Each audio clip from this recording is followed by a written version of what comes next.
అన్న ఉన్నారు మన మధ్యన ఈరోజు వాక్య సందేశం ఇవ్వడానికి. అన్న మాకు చాలా ప్రియమైన అన్న. మేము డిగ్రీ చదువుతున్నప్పటి నుంచి మాకు ఒక 10 ఇయర్స్ బ్యాకే అన్న మాకు పరిచయము. అన్నతో మాకు చాలా సుపరిచయాలు ఉన్నాయి. అన్న జంగారెడ్డిగూడెం, మన శ్రీనివాసపురం కూడా ఒక 10 సంవత్సరాల క్రితం వచ్చారు.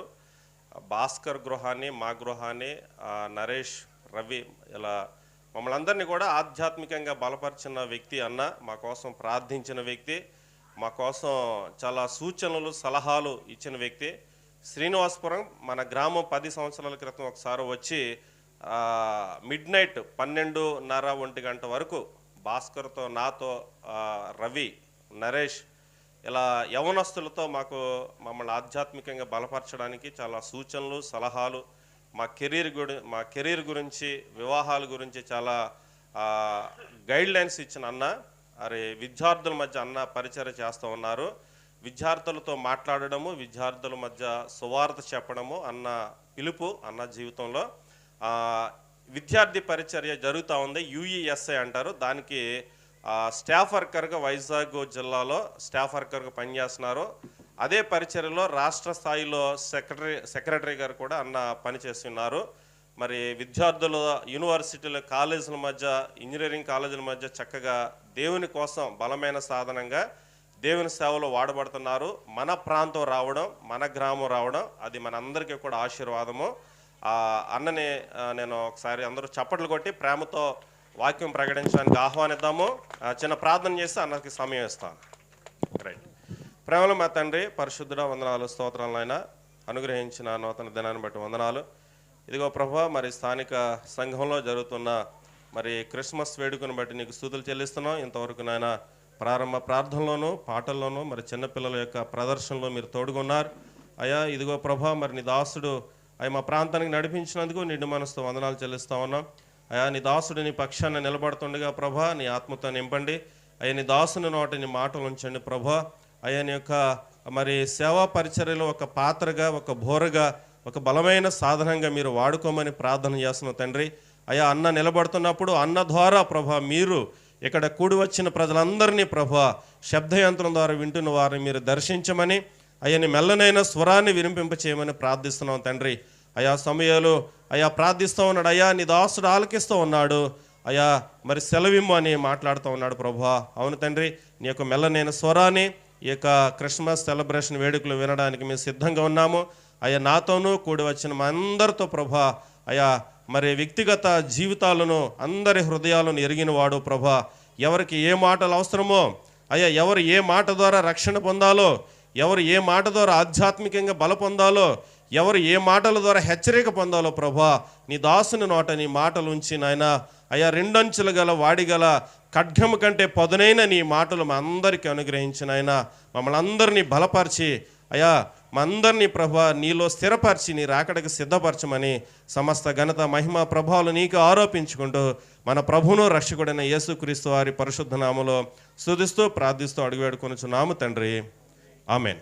అన్ననే దయచేసి ఆయా ప్రాంతాల్లో ఉన్న యవనస్తులు కొంచెం పనులు పక్కన పెట్టి వాక్యం వినడానికి ప్రేమతో ఆహ్వానిస్తున్నాము. దయచేసి ప్రాంగణంలోకి రావాలని మనవి చేస్తూ ఉన్నాము. అన్నని ప్రేమతో ఆహ్వానిస్తున్నాను. అందరూ దయచేసి ఒకసారి క్లాప్స్ కొట్టి అన్నని ఆహ్వానిద్దాం. Thank you.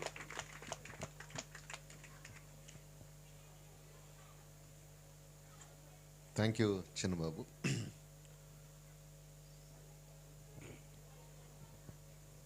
బైబిల్లో నుంచి ఒక చిన్న వాక్య భాగం చదువుకొని వర్తమానంలోకి వెళదాం. లూకా సువార్త 4వ అధ్యాయం 17, 18, 19 వచనాలు నేను చదువుతాను. లూకా సువార్త 4వ అధ్యాయం 17, 18, 19 వచనాలు. ప్రవక్త అయిన యెషయా గ్రంథము ఆయన చేతికి ఇయ్యబడెను. ఆయన గ్రంథము విప్పగా ప్రభువు ఆత్మ నా మీద ఉన్నది, బేదలకు సువార్త ప్రకటించుటకై ఆయన నన్ను అభిషేకించెను. చెరలోనున్న వారికి విడుదలను, గ్రుడ్డివారికి చూపును కలుగునని ప్రకటించుటకును, నలిగిన వారిని విడిపించుటకును, ప్రభువు హితవత్సరము ప్రకటించుటకును ఆయన నన్ను పంపి ఉన్నాడు. చిన్న ప్రేయర్ చేసుకొని వాక్య భాగంలోకి వెళ్దాం. పిల్లలు ముందున్న వాళ్ళు కూడా ప్రార్థన అనగానే కళ్ళు మూసుకోవాలి. మీరు అల్లరి చేయొద్దే, రైట్? చిన్న ప్రేయర్ చేసుకుందాం. మిక్కిలి ప్రేమిస్తున్న ప్రభువా, మీకు వందనాలు, స్తోత్రాలు. ఈ రాత్రికాల సమయంలో దేవా చేరువచ్చిన బిడ్డలందరిని బట్టి వందనాలయ్యా. ఇప్పుడు దాకా జరిగిన కార్యక్రమాలన్నిటిని బట్టి మీకు వందనాలు. ఈ సమయంలో వాక్యాన్ని మేము వినబోతుండగా మీ సన్నిధిని మా తోడుగా ఉంచండి ప్రభువా. వినుబుద్ధి మా అందరికీ పుట్టించండి. నిలబడిన నన్ను మీ సిలువు చాటున మరుగు చేయండి ప్రభువా. వినువారికి మేలు కలిగే మాటలు నేను మాట్లాడటానికి నన్ను మీ అధీనంలో తీసుకోమని యేసు నామంలో అడిగి ప్రార్థిస్తున్నాము తండ్రి, ఆమేన్. రైట్, పిల్లలు మాట్లాడుకుంటూ ఉండాలి. మీరు మాట్లాడుతూ ఉంటే మైక్లోకి వచ్చేస్తాయిరా, మీ వాయిస్ వెళ్ళదు వెనకాల. లేకపోతే వీళ్ళని వెనకన్నా కూర్చోబెట్టాలి. పిల్లలు అల్లరి చేయకుండా.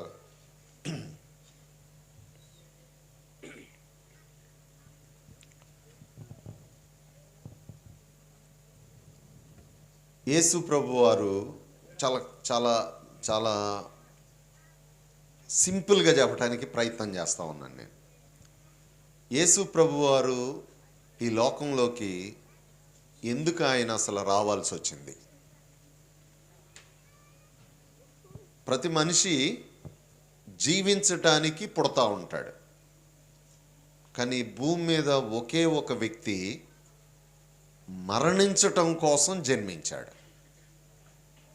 ఎందుకు ఆయన అసలు మరణించాల్సి వచ్చింది, ఎందుకు ఈ లోకంలోకి రావాల్సి వచ్చింది అని మనం ఆలోచిస్తే ఒక ఆయన ఏమంటాడంటే 2 కారణాలను బట్టి యేసు ప్రభు వారు ఈ లోకంలోకి రావాల్సి వచ్చింది అని అన్నారు.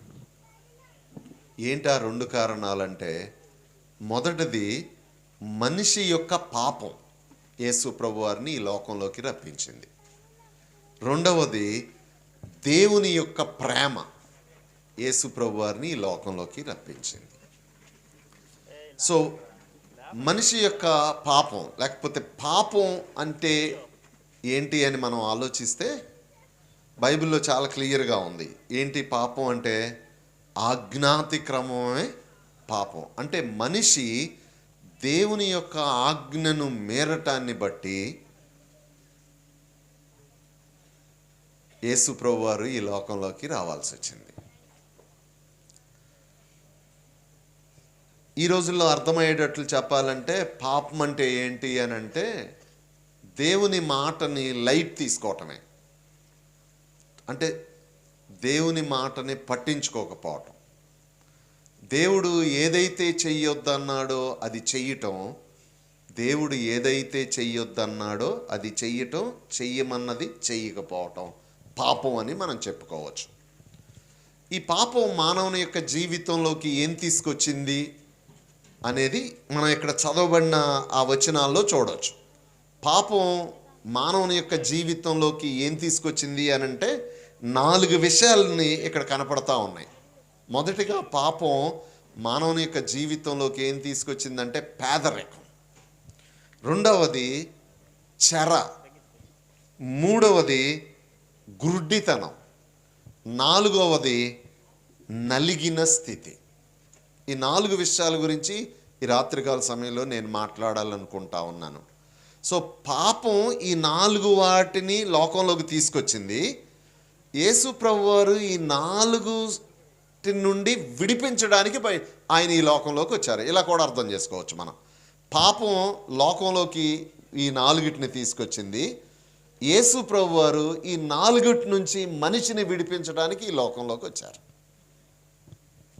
మళ్ళీ చెప్తున్నాను, జాగ్రత్తగా వినాలి. పాపం అంటే ఏమనుకున్నామండి? ఆజ్ఞాతిక్రమమే పాపం. కుర్రోళ్ళ భాషలో చెప్పాలి అని అంటే దేవుని మాటని లైట్ తీసుకోవటం.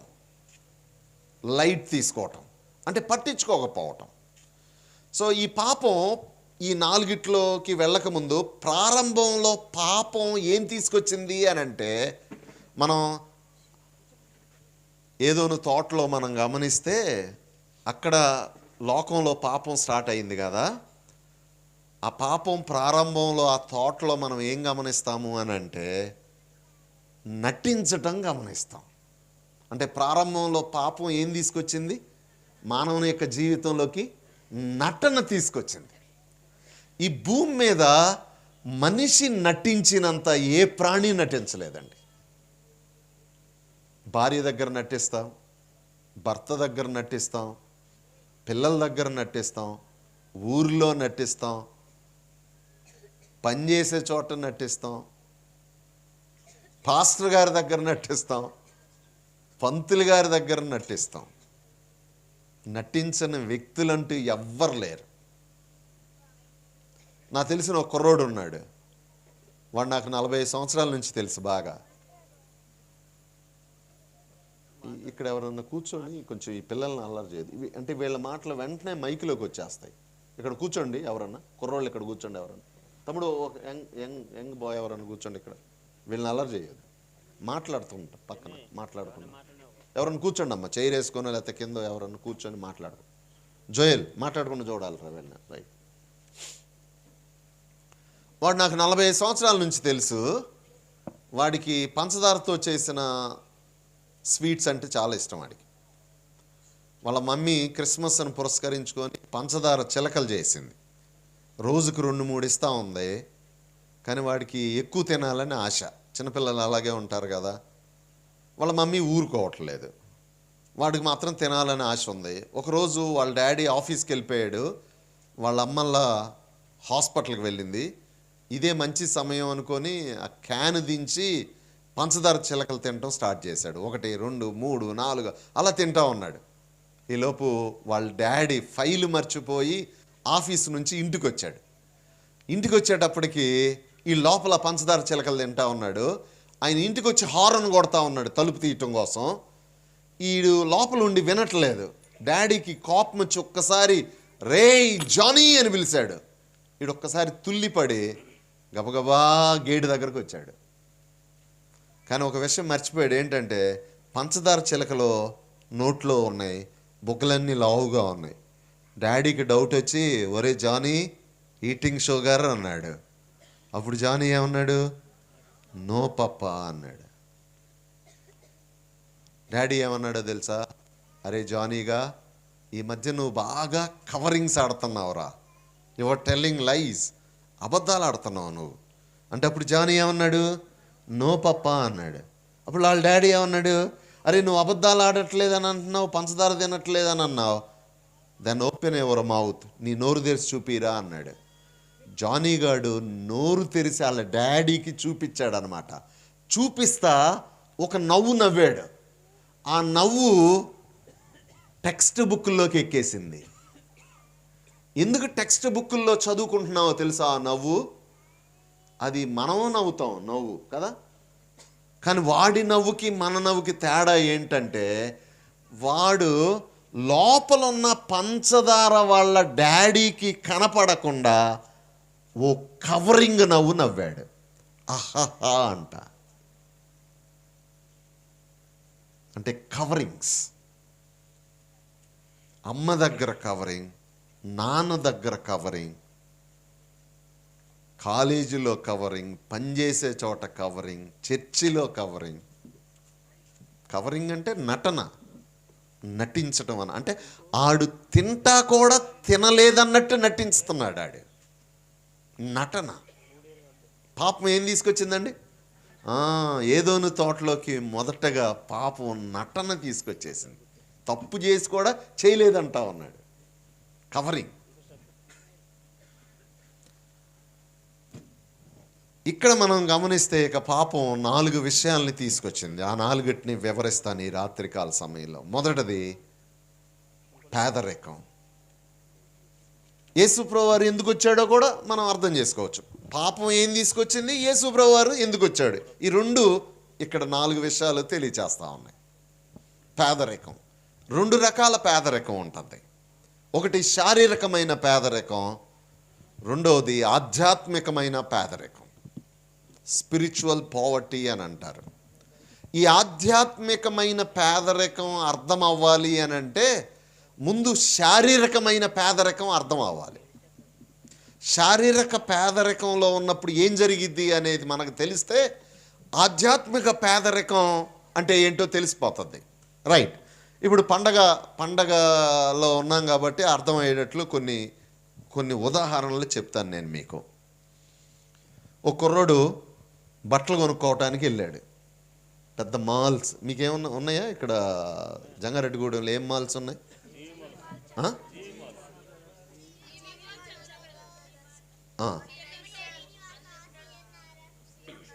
ట్రెండ్స్కి వెళ్ళాడు అనుకుందాంరా. ట్రెండ్స్కి వెళ్ళాడు. అదేనండి, రిలయన్స్ ట్రెండ్స్కి వెళ్ళాడు. ఓ ప్యాంటు షర్ట్ కొనుక్కుందామని అనుకున్నాడు. ప్యాంటు దగ్గరికి వెళ్ళి చూశాడు, మంచి బ్రాండెడ్ దగ్గరికి వెళ్ళి చూస్తే ప్యాంట్ 5,000 ఉంది. షర్ట్ కొనుక్కుందామని వెళ్ళాడు, షర్ట్ 3,000 ఉంది. 2 తీసుకెళ్ళి అద్దంలో లోపల ఉంటాయి కదా అవన్నీ, ఏం రూమ్స్ అంటారు అట్లా, టైలర్ రూమ్కి వెళ్ళాడు, వేసుకొని చూశాడు, చాలా బాగుంది. కానీ అతని దగ్గర డబ్బులు ఎంత ఉన్నాయంటే 2,000 రూపాయలే.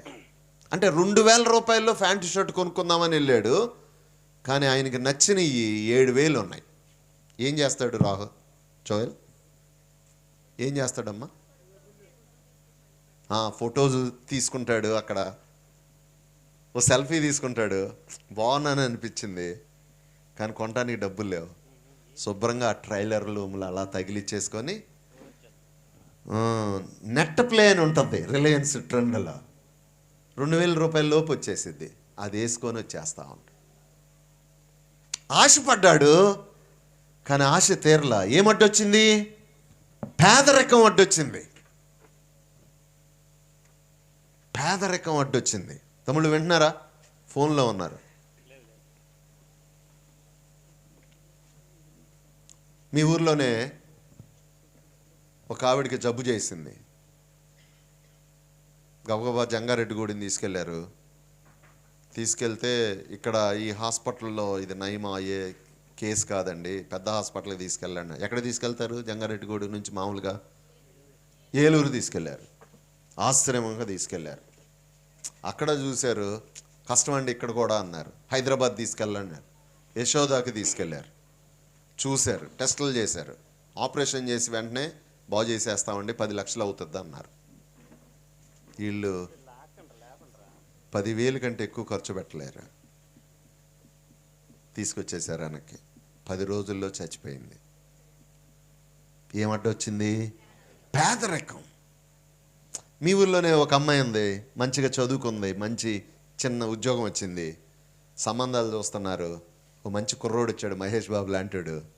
అమ్మాయి అబ్బాయి ఇద్దరు నచ్చేశారు బాగా, ఈడు జోడు బాగా కుదిరింది, సంబంధాలంతా ఆల్మోస్ట్ ఖాయం, అంతా బాగానే ఉంది. ఇక లెగిస్తా మాట్లాడతారుగా, ఏమని ఎంత ఇస్తావు? 25 లక్షలు అన్నాడు. వీళ్ళు 5 లక్షల కంటే ఎక్కువ ఇవ్వలేరు. సంబంధం నచ్చింది, ఈడు జోడు కుదిరింది, కానీ పేదరికం అడ్డొచ్చేసింది. ఇవన్నీ మనకు తెలుసు కదా. అంటే ఇక్కడ ఉన్న వాళ్ళం ఎవరు పేదరికాన్ని అనుభవించకుండా వచ్చిన వాళ్ళం ఎవరు లేవు. టాటా బిర్లా లాంటి వాళ్ళు ఎవరు లేవు. మనకు తెలుసు పేదరికం వల్ల ఏమేమి అడ్డొస్తుందో.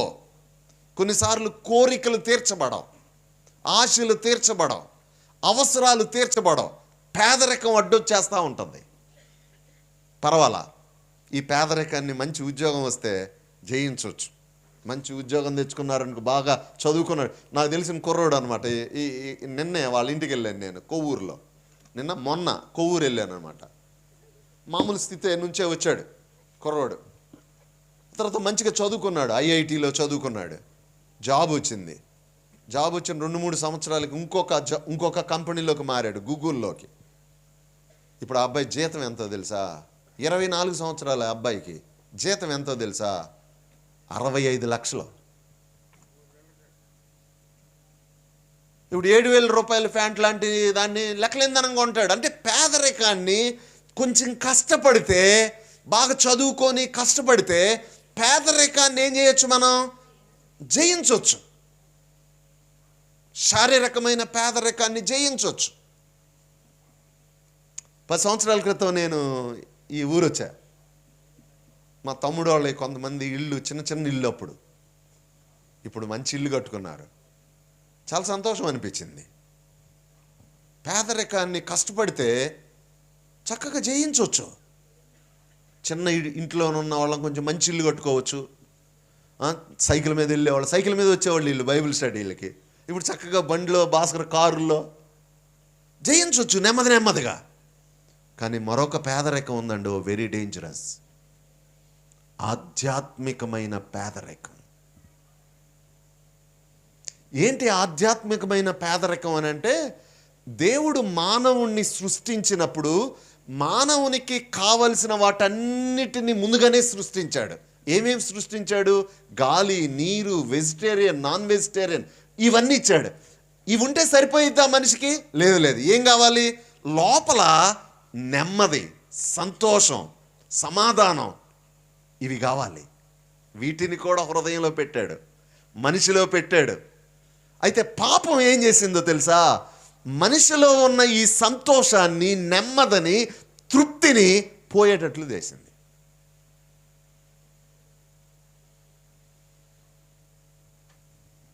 అయితే మనిషి ఏం చేస్తున్నాడంటే, ఈ పోయిన సంతోషాన్ని రకరకాల చోట్ల వెతుకుతూ ఉన్నాడు. ఎక్కడ వెతుకుతున్నాడు? కుర్రోళ్ళైతే మందు, కుర్రోళ్ళు ఏంటి పెద్దోళ్ళు కూడా మందు దగ్గర, కుర్రోళ్ళు పెద్దోళ్ళు అని తేడా లేకుండా ఎక్కడ వెతుకుతున్నారు? సెల్ ఫోనుల్లో సంతోషం కోసం.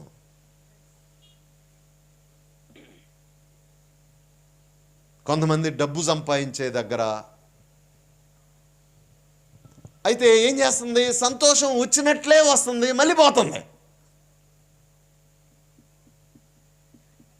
వచ్చినట్లే వస్తూ ఉంది, మళ్ళీ పోతుంది. అంటే ఒక రకంగా చెప్పాలి అని అంటే, సంతోషం కోసం మనిషి ఏం చేస్తున్నాడు అని అంటే రాంగ్ ప్లేసెస్లో వెతుకుతున్నాడు. నేను ఒక చిన్న ఎగ్జాంపుల్ చెప్తాను అర్థం అవటానికి. అది విలేజ్లో జరిగిన సన్నివేశమే. ఇలాంటి విలేజ్ అది. అందరికీ కరెంట్ ఉంది. ఊరు ప్రెసిడెంట్కి మాత్రం కరెంటుతో పాటు పెద్ద జనరేటర్ పెట్టుకున్నాడు ప్రెసిడెంట్ గారు కాబట్టి. ఆ రోజు కరెంటు పోయింది, అందరి దగ్గర చీకటిగా ఉంది. ప్రెసిడెంట్ గారి ఇంట్లో మాత్రం లైట్లు వెలుగుతూ ఉన్నాయి. ఆ స్ట్రీట్ లైట్, ప్రెసిడెంట్ గారి ఇంటి ఎదురుగా ఉన్న స్ట్రీట్ లైట్కి కూడా కనెక్షన్ ఇచ్చాడు ఆయన. ఒక కుర్రోడు ఆ స్ట్రీట్ లైట్ కింద వెతుకుతున్నాడు, ఇలాంటి లైట్ కింద వెతుకుతూ ఉన్నాడు. ప్రెసిడెంట్ గారు మిద్ది మీద కూర్చొని చూస్తూ ఉన్నాడు. ఈ కుర్రోడు ఏదో పోగొట్టుకున్నట్టు వెతుకుతూ ఉన్నాడు. అరగంట సేపు వెతికాడు. ఈ పెద్ద ఆయన అంటే ప్రెసిడెంట్ గారు ఉండబట్టలేక కిందకి దిగొచ్చి, ఏంటి బాబు ఏదో పోగొట్టుకున్నట్టున్నావు, వెతుకుతున్నావు, చాలాసేపటి నుంచి నేను గమనిస్తున్నానంటే, అవును సార్, ఏం పోగొట్టుకున్నావు అని అన్నాడు. అంటే మా మమ్మీ బర్త్డేకి రింగ్ గిఫ్ట్గా ఇచ్చింది సార్, అది పోగొట్టుకున్నాను అన్నాడు. అయ్యో పాపం, నేను కూడా వెతుకుతానని వెతుకుతున్నాడు. కొద్దిసేపు వెతికారు, దొరకలా. ఈయనకి పెద్ద ఆయనకి కొంచెం చికాకు వచ్చేసింది, కోపం వచ్చేసింది. వచ్చి, బాబు నువ్వు అరగంట వెతికావు, మన ఇద్దరం కలిసి మళ్ళీ ఇంకొక అరగంట వెతికాం, అసలు నువ్వు పోగొట్టుకున్నావా అని అడిగాడు.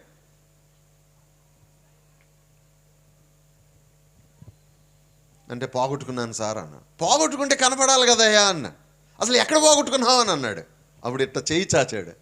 చీకట్లో ఒక వేప చెట్టు ఉంది వెనకాల ఎక్కడో. వీడు అన్నాడు, సార్ చీకట్లో ఉన్న ఆ వేప చెట్టు కింద పోగొట్టుకున్నాను సార్ అన్నాడు. ఈ పెద్ద ఆయనకి చాలా కోపం వచ్చేసింది. చీకట్లో ఉన్న వేప చెట్టు కింద పోగొట్టుకొని ఇక్కడెందుకు ఎతుకుతున్నావురా నువ్వు అని అన్నాడు. అప్పుడు అన్నాడు, ఇక్కడ లైట్ ఉందని ఎతుకుతున్నాను సార్ అన్నాడు. ఏముందని ఎతుకుతున్నాడంట? వాడు ఎక్కడ ఎతకాలి? అక్కడ చీకటి ఉంటే ఏం చేయాలి? లైట్ వేసుకొని ఎతకాలి. జాగ్రత్తగా వినాలి. ఎక్కడ పోగొట్టుకున్నాడో అక్కడ ఎతికితే దొరికిద్ది.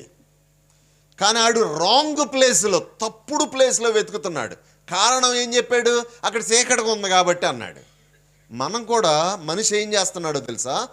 సంతోషాన్ని, నెమ్మదిని, శాంతిని పోగొట్టుకుంది మనిషి దేవుడి దగ్గర, దేవుని మాట వినకపోవటం దగ్గర. దేవుడి దగ్గర పోగొట్టుకున్న మనిషి ఇప్పుడు ఎక్కడ ఎతుకుతున్నాడు? ఒకడల్లా మందు దగ్గర ఎతుకుతున్నాడు, ఒకడు గర్ల్ ఫ్రెండ్ దగ్గర ఎతుకుతున్నాడు, ఒకడు బాయ్ ఫ్రెండ్ దగ్గర ఎతుకుతున్నాడు, ఒకళ్ళ వ్యభిచారం దగ్గర ఎతుకుతున్నారు, ఇంకొకళ్ళ జోదం దగ్గర ఎతుకుతున్నారు, ఇంకొకళ్ళ డబ్బు దగ్గర ఎతుకుతున్నారు, ఇంకొకళ్ళ నగల దగ్గర ఎతుకుతున్నారు. రకరకాల చోట్ల వెతుకుతున్నారు. అంటే సింపుల్గా చెప్పాలంటే we are searching for happiness in wrong places. తప్పుడు ప్లేసెస్లో సంతోషం కోసం వెతుకుతూ ఉన్నారు. ఇప్పుడు యేసు ప్రభువు వారు ఎందుకు వచ్చారు అని అంటే, ఈ ఆధ్యాత్మికమైన దరిద్రత, సంతోషం లేక, నెమ్మది లేక, శాంతి లేకుండా జీవిస్తూ ఉన్న వాళ్ళకి సువార్త ప్రకటించడానికి. సువార్త అంటే ఏంటి? ఒరే, సంతోషం అక్కడ ఉండదురా, సంతోషం ఇక్కడ ఉండదురా, ఈ వస్తువులో ఉండదురా, డబ్బులో ఉండదురా, మందులో ఉండదురా, వ్యభిచారం దగ్గర ఉండదురా, పలానా సెల్ ఫోన్లో ఉండదురా, నా దగ్గర ఉంటుందిరా సంతోషం అని చెప్పటమే సువార్త. నా దగ్గరకు రండి అని చెప్పటానికి యేసయ్య ఈ లోకంలోకి వచ్చాడు. పేదవారికి సువార్త ప్రకటించడానికి ఆయన ఈ లోకంలోకి వచ్చాడు. సో ఎన్ని రకాల పేదరికాలండి? ఫాస్ట్గా చెప్పాలి మీరు. ఎన్ని రకాల పేదరికాలు? 2 రకాల పేదరికాలు. ఈ 2 రకాల పేదరికాలలో ఉన్న వాళ్ళకి సువార్త చెప్పడానికి వచ్చాడు. మొదటి పేదరికం ఏంటి? శారీరకమైన పేదరికం, ఇది అందరికీ తెలిసిందే. రెండవది ఆధ్యాత్మికమైన పేదరికం అంటే ఏంటి? లోపల ఉన్న సంతోషం, నెమ్మది, శాంతి కోల్పోవటం. డబ్బులు లేకపోవటం ఎలా ఉంటుందో లోపల సంతోషం లేకపోవటం అన్నమాట. అర్థమవుతుంది కదా? డబ్బులు లేకపోతే, పర్సులో డబ్బులు లేకపోతే, బ్యాంకులో డబ్బులు లేకపోతే ఎలా అయితే కొనుక్కోలేమో, ఎలా అయితే ఆనందాన్ని అనుభవించలేమో, కోరికలు తీర్చుకోలేకపోతామో, అలాగే హృదయంలో నెమ్మది, సంతోషం లేనప్పుడు కూడా మనిషి జీవితం గందరగోళంగా ఉంటుంది. కాబట్టి వాళ్ళకి సువార్త చెప్పటానికి యేసయ్య ఈ లోకంలోకి వచ్చాడు. సువార్త అంటే ఏంటి? నా దగ్గర ఉంటుంది సంతోషం, నా ద్వారానే సంతోషం, నేనే మార్గం, నేనే సంతోషాన్ని ఇవ్వగలను అని చెప్పటం అన్నమాట. రెండవది, ఎందుకు యేసు ప్రభువారు ఈ లోకంలోకి వచ్చారు? లేకపోతే పాపం మానవుని యొక్క జీవితంలోకి ఏం తీసుకొచ్చిందమ్మా? రెండవది చెర. ఇంగ్లీష్లో బాండేజెస్ అని ఉంటుంది అన్నమాట. అంటే రకరకాల బంధకాలు తీసుకొచ్చింది మానవుని యొక్క జీవితంలోకి. అంటే బంధకాలంటే ఏంటండి? రకరకాల దురలవాట్లకి బందీ అయిపోయాడు మనిషి. రకరకాల దురలవాట్లు. నా ఫ్రెండ్ ఒకడున్నాడు మా ఊర్లో అన్నమాట. వాడు మంచి వడ్రంగి మేస్త్రి. వాడితో వడ్రంగి పని నేర్చుకొని ఉన్నవాళ్ళు ఆల్మోస్ట్ కోట్లు సంపాదించారు. వీడు వాళ్ళకంటే బాగా చేసే వ్యక్తి అన్నమాట. కానీ వీడికి ఒక అలవాటు ఉంది. ఏంటి అని అంటే తాగుడు.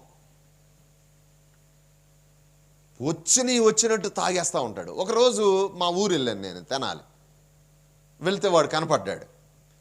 ఇట్లా మూతి మీద చేయి పెట్టుకొని నా దగ్గరకు వచ్చి మాట్లాడుతున్నాడు అనమాట. మాట్లాడుతూ నా కోసం ప్రేయర్ చేయను అని ఏదో సందర్భంలో ఇట్లా తీశాడు. స్మెల్ వస్తూ ఉంది.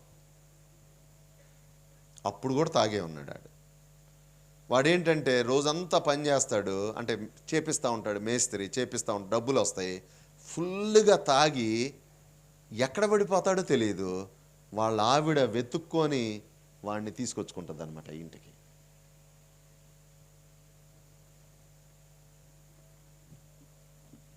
రకరకాల బంధకాలు. 4 రోజుల క్రితం, 8 రోజుల క్రితం, 4 రోజుల నుంచి అది బాగా వైరల్ అయిపోతూ ఉంది. ఒక టీచర్, వాళ్ళ ఆయనలా లెక్చరర్, సొంత స్కూల్ ఉంది వాళ్ళకి. ఇద్దరు బాగానే ఉన్నారు, వైఫ్ అండ్ హస్బెండ్ ఇద్దరు బాగానే ఉన్నారు. ఒక బొడ్డోడు కూడా ఉన్నాడు, మీరు పేపర్లో కూడా చూసి ఉంటారు. ఆ అమ్మాయికి 36 సంవత్సరాలు. మంచిగా 5-6 కోట్లు ఆస్తి ఉందని పేపర్లో వేస్తూ ఉన్నారు. అప్పటికే 5-6 కోట్ల ఆస్తి ఉంది ఆవిడకి. అందంగానే ఉంది. హస్బెండ్ కూడా బాగానే ఉన్నాడు. ఇద్దరు కష్టపడతా ఉన్నారు. ఏం జరిగిందో తెలియదు, మరి ఎలా అయ్యిందో తెలియదు. 22 సంవత్సరాలు, అంటే తనకంటే 14 సంవత్సరాల చిన్నోడితో అక్రమ సంబంధంలోకి వెళ్ళింది.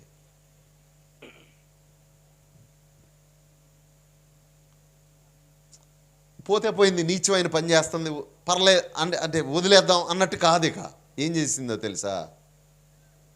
వాళ్ళ హస్బెండ్ని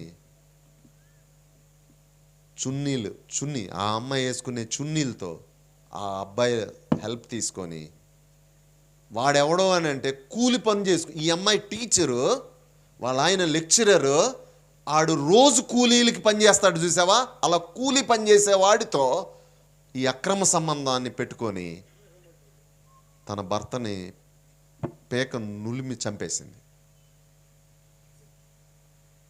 చంపేసి హార్ట్ అటాక్ వచ్చిందని పోలీసు వాళ్ళకి ఫోన్ చేసింది. అంటే వ్యభిచారం అనే బంధకాలు, లైంగిక కోరికలు అనే బంధకాలు.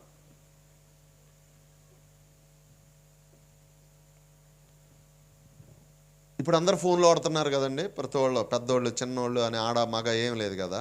ఈ ఫోన్లు వాడుతున్న, ఈ స్మార్ట్ ఫోన్స్ వాడుతూ ఉన్న వాళ్ళ మీద ఒక సర్వే చేశారు భారతదేశం. ఒక టీవీ ఛానల్ వాళ్ళు సర్వే చేశారు. ఆ ఛానల్ పేరు చెప్పను నేను. 100 మంది ఈ స్మార్ట్ ఫోన్స్ వాడుతూ ఉంటుంటే ఈ 100 మంది ఏం చూస్తూ ఉన్నారు, అసలు ఈ ఫోనుల్లో ఎక్కువ ఏం చూస్తున్నారు అని సర్వే చేశారు. రిజల్ట్ ఏంటో తెలుసండి, 100 మంది ఫోన్లు వాడుతూ ఉంటుంటే ఈ 100 మందిలో 93 మంది, అంటే 100కి 93 మంది, 93% బూతు బొమ్మలు చూస్తూ ఉన్నారు. బూతు బొమ్మలు. ఆడ మగ పెద్ద చిన్న అని తేడా లేదు. ఆ సర్వేలో ఇప్పుడు పెద్దోళ్ళు ఉంటారు కదా, వయసులో ఉన్నవాళ్ళు, వాళ్ళకి పిల్లలు 10 సంవత్సరాలు 15 సంవత్సరాలు 20 సంవత్సరాలు వచ్చిన పిల్లలు ఉంటారు కదా, ఆ పిల్లలు చూస్తూ ఉన్నారు ఎక్కువ. ఆ పిల్లలకి చెప్దామంటే తల్లిదండ్రులు చెప్పాలి కదా, ఆ పిల్లలకి రే అలాంటి చెత్త చూడొద్దురా అని చెప్పాలి కదా. చెప్పే స్థితిలో లేరు తల్లిదండ్రులు. ఎందుకో తెలుసా, వీళ్ళు కూడా చూస్తున్నారంట. ఎంత నీచమో చూడండి. రకరకాల బంధకాలు. కొంతమంది తాగుడు, కొంతమంది జోదం, కొంతమంది ఈ అశ్లీల దృశ్యాలు చూడటం. ఈ మధ్య 4 రోజుల క్రితం అది కూడా తమిళనాడులో జరిగింది. ఆయన 50 సంవత్సరాలు గవర్నమెంట్ ఎంప్లాయీ, 2 కొడుకులు ఉన్నారు, ఒకటికి 25 ఒకటికి 27 సంవత్సరాలు. ఈ బెట్టింగ్ యాప్లు ఉంటాయే, ఆన్లైన్ గేమ్, ఆన్లైన్లో బెట్టింగ్ యాప్లు. ఏం యాప్లు అంటారు అట్లే? బెట్టింగ్ యాప్లేనండి, ఇంకేమన్నా మీకు తెలిసిన ఏమైనా ఉన్నాయా? ఆన్లైన్లో ఈజీగా డబ్బులు సంపాదిద్దామని వాటికి అలవాటు పడి అప్పుల్లోకి వెళ్ళిపోయారు. ఎక్కువైపోయినాయి అప్పులు. ఏం చేయాలో అర్థం కాల. వాళ్ళ నాన్న మీద 3 కోట్ల రూపాయలు ఇన్సూరెన్స్ చేయించారు. అంటే లోకం ఎంత నీచాతి నీచమైన బంధకాల్లోకి వెళ్ళిపోయారో అనటానికి ఈ ఎగ్జాంపుల్. 3 కోట్లు ఇన్సూరెన్స్ చేయించారు. ఓ వారం తర్వాత పావులు పట్టేవాడి దగ్గరికి వెళ్ళి ఒక పావును తీసుకొచ్చి వాళ్ళ నాన్న గదిలో వదిలిపెట్టారు. అది కాటేసింది కాలు మీద. ఎట్టగొట్ట ఆయన హాస్పిటల్కి వెళ్ళి బతికిపోయాడు. వీళ్ళంతటితో వదిలిపెట్టలేదండి. ఇంకొక వారం తర్వాత ఇంకా విషపూరితమైన ఇంకొక పావును తీసుకొచ్చి ఈసారి మంచం మీద నైట్ టైం వదిలిపెట్టారు. అది ఇక్కడ కాటేసింది మెడ మీద. ఆయన పెద్దగా అరుస్తూ ఉన్నాడు, కాటేసింది, నన్ను పాము గడిచింది. వీళ్ళు ఎలా నమ్మించారంటే పాము పగబట్టింది, అందుకని 2వ సారి కూడా కరుస్తుంది. పాము పగబట్టి మా నాన్న దగ్గరకు వచ్చిందని నమ్మి ఇయటానికి ప్రయత్నం చేశారు. సో ఈయన అరుస్తూ ఉంటుంటే గుడ్ల గొక్కి నోట్లో చంపేశారు. ఒక వారం తర్వాత ఇన్సూరెన్స్కి అప్లై చేశారు. ఇన్సూరెన్స్ వాడికి డౌట్ వచ్చింది, అసలు ఏంటి ఇంత తొందరగా తండ్రి చచ్చిపోతే డబ్బుల కోసం ఇంత తొందరగా ఇది చేస్తారా అని చెప్పి ఇన్సూరెన్స్ వాడు ఏం చేశాడంటే ఆ పిల్లల ఫోన్ నంబర్లు తీసుకొని ఆ ఫోన్ సంభాషణని తెప్పించుకున్నాడు. దొరికిపోయారు. బెట్టింగ్ యాప్లు, ఆన్లైన్ గేమ్స్, ఆన్లైన్ తతంగం. ఆన్లైన్ గేమ్స్లో బాగుపడినోడు నేను ఇంతవరకు ఎవరిన చూడలా. నష్టపోయినోడే. దానికి అలవాటు పడ్డాడా ఇక అంతే, నాశనమే. ఆ నాశనం అయిపోతాడు, కుటుంబాన్ని నాశనం చేసేస్తాడు. ఆ నాశనం అవుతాడు. నిన్న 2 రోజుల క్రితమే నన్ను ఒక ఆయన కారులో డ్రాప్ చేస్తా ఉన్నాడు ప్రోగ్రామ్ అయిపోయిన తర్వాత. వాళ్ళ స్టూడెంట్ గురించి చెప్తున్నాడు అనమాట. వాడు 10th క్లాస్లో మంచి మార్కులు, ఇంటర్మీడియట్ మంచి మార్కులు, 70,000 జీతం. కానీ ఆన్లైన్ బెట్టింగ్ యాప్లకి అలవాటు పడి 25 లక్షలు కోల్పోయాడంట. వాళ్ళమ్మ లబో దిబో అంట. రకరకాల బంధకాలలో చిక్కుకుపోయి ఉన్నాడు మనిషి. ప్రియ సహోదరి సహోదరుడా, ఈ రాత్రికాల సమయంలో ఏ బంధకాల్లో ఉన్నావు నువ్వు? ఆన్లైన్ గేమింగ్ బంధకాలా, ఆన్లైన్ బెట్టింగ్లా, లేకపోతే వ్యభిచారం అనే బంధకమా, లేకపోతే సెల్ ఫోన్లలో నీచమైనవి చూడటం అనే బంధకమా, లేకపోతే జోదమా, త్రాగుబోత్తనమా, తిరుగుబోత్తనమా? ఏ బంధకాల్లో ఉన్నావు నువ్వు? ఏ బంధకాల్లో ఉన్నావు? బైబిల్ ఏమని చెప్తుందో తెలుసా? యేసయ్య ఎందుకు వచ్చాడంటే చెరలో ఉన్న వారిని విడిపించటానికి. చెరలో ఉన్న వారిని విడిపించటానికి. ఓ దినాన యేసుప్రభు వారి దగ్గరికి యేసుప్రభు వారు ఒక చర్చిలో కూర్చొని ఉన్నారు. ఓ బజార్లో గొడవ అవుతూ ఉంది. జాగ్రత్త వినాలి. భోజనాలు ఉన్నాయా వీళ్ళందరికీ? అయిపోయిన తర్వాత రైట్, తొందరగానే అయిపోయింది, భోజనాలు చేసేది. ఇంకా అవ్వలేదు, సాంబార్ కాస్తా ఉన్నారు మనల్ని. తమ్ముడు అయిందా సాంబారు? అవుతా ఉంది, నీకు తొందరపడద్దు. సాంబార్ అయిపోగానే నా మెసేజ్ మీకు ఇచ్చేస్తాను. యేసుప్రభు వారు గుడి దగ్గర కూర్చున్నాడు. ఆ బజారులో గొడవ అవుతూ ఉంది. ఏం జరుగుతుందో తెలియట్లే, అందరు జనాలు పోగయ్యారు. గబాల్ని కూర్చోమ్మా.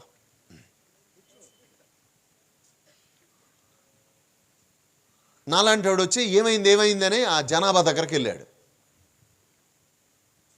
ఒక అమ్మాయిని ఈడ్చుకొని వస్తూ ఉన్నారు, జుట్టు పట్టుకొని ఈడ్చుకొస్తూ ఉన్నారు. దగ్గరికి వెళ్ళి ఏం జరిగిందండి అని అడిగారు. అంటే వ్యభిచారం చేస్తూ ఉండగా పట్టబడింది. ఇట్లాంటిది ఊరిలో ఉంటే ఊరంతా నాశనం అయిపోయింది. కాబట్టి ఇట్లాంటి దాన్ని రాళ్లతో కొట్టి చంపేయమని మా శాస్త్రం చెప్తుంది.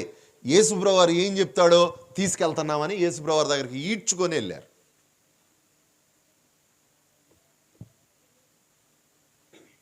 ఆయన అక్కడ కూర్చొని ఉన్నాడు. ఆవిడ ముందు నిలబెట్టారు. వ్యభిచారం చేస్తూ ఉండగా పట్టబడిందండి. సిగ్గులేదండి దీనికి, బరి తెగించిందండి. ఊరు ఊరు ఊరు నాశనం అయిపోయిద్దండి ఇలాంటిది ఉంటే. దీన్ని రాళ్లతో కొట్టి చంపేయాలండి, నువ్వేం చెప్తావు అని అడుగుతున్నారు. అప్పుడు యేసుప్రభు వారు అన్నారు, మీలో పాపం చేయనివాడు ఎవడో రాయేసి కొట్టి చంపేయండి అని అన్నాడు.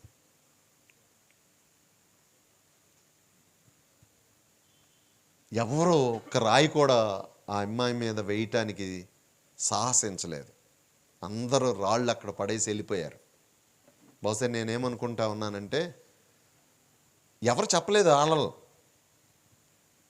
వాళ్ళ మనస్సాక్షి వాళ్ళతో మాట్లాడి ఉంటుంది. ఏమైనా తెలుసా? యారా నువ్వెప్పుడు పాపం చేయలేదా? ఏమ్మా నువ్వెప్పుడు పాపం చేయలేదా? దొరికిపోయింది కాబట్టి సరిపోయింది. దొరకకుండా ఎన్నిసార్లు చేసావు నువ్వు? దొరకకుండా ఎన్నిసార్లు చేసావు? చూపుల ద్వారా ఎన్నిసార్లు చేసావు? మాటల ద్వారా ఎన్నిసార్లు చేసావు? క్రియల ద్వారా ఎన్నిసార్లు చేసావు? దొరికిపోయింది కాబట్టి సరిపోయింది. దొరకకుండా ఎన్నిసార్లు చేసావు? మనస్సాక్షి మాట్లాడింది. తట్టుకోలేక అక్కడ పడేసేసి అందరు వెళ్ళిపోయారు. ఆ అమ్మాయి ఒక్కతే యేసుప్రభు వారి ముందు నిలబడి ఉంది. ఒకవైపు అవమానం. ఎందుకు? అప్పుడు దాకా రహస్యంగా చేస్తున్నా ఆ పాపం బట్టబయలైపోయింది, అందరికి తెలిసిపోయింది. రేపటి నుంచి నీదొక బతుగా అన్నట్లు చూస్తారు. అవమానం. మరొక వైపు అయ్యా రాళ్లతో కొట్టి చంపేస్తారేమో భయం. అలా ఉంది. అప్పుడు ఒక స్వరం, ఏంటండి? అమ్మా అని పిలిచాడు. వీడికేం అర్థం కాల. అసలు ఎవరైనా వ్యభిచారిని అమ్మ అంటారండి? కానీ యేసయ్య అమ్మా అని పిలిచాడు. తలెత్తింది. ఎవరు నిన్ను శిక్షించలేదా అని అన్నాడు. లేదయ్యా అని అన్నాడు. నేను కూడా నిన్ను శిక్షించను, సమాధానంగా వెళ్ళిపో అన్నాడు. వెళ్తా ఉంది ఆవిడ. మళ్ళీ ఏమన్నాడు తెలుసా యేసయ్య?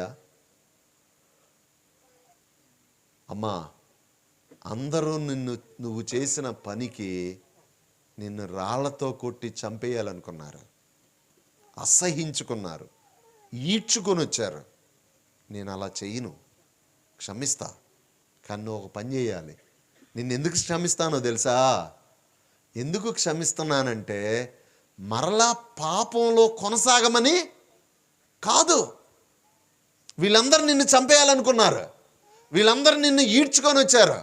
నేను పాపం లేనివాడిని, నేను నిన్ను శిక్షించగలను, కానీ నేను నిన్ను శిక్షించను. క్షమిస్తా, కానీ ఇక పాపం చేయొద్దు. బైబిల్ గ్రంథంలో మరలా ఆవిడ పాపం చేసినట్లు ఎక్కడ రాయబడలేదు. మారిపోయింది జీవితం. అంటే వ్యభిచారం అనే చెరలో ఉన్న ఆవిడ్ని యేసయ్య విడిపించాడు. ఈ రాత్రికాల సమయంలో నువ్వు ఏ చెరలో ఉన్నావో నాకు తెలియదు, ఏ బంధకాల్లో ఉన్నావో నాకు తెలియదు, ఏ పాపం నిన్ను పట్టి పీడిస్తూ ఉందో నాకు తెలియదు, ఏ పాపాన్ని నువ్వు వదలలేకపోతున్నావో నాకు తెలియదు.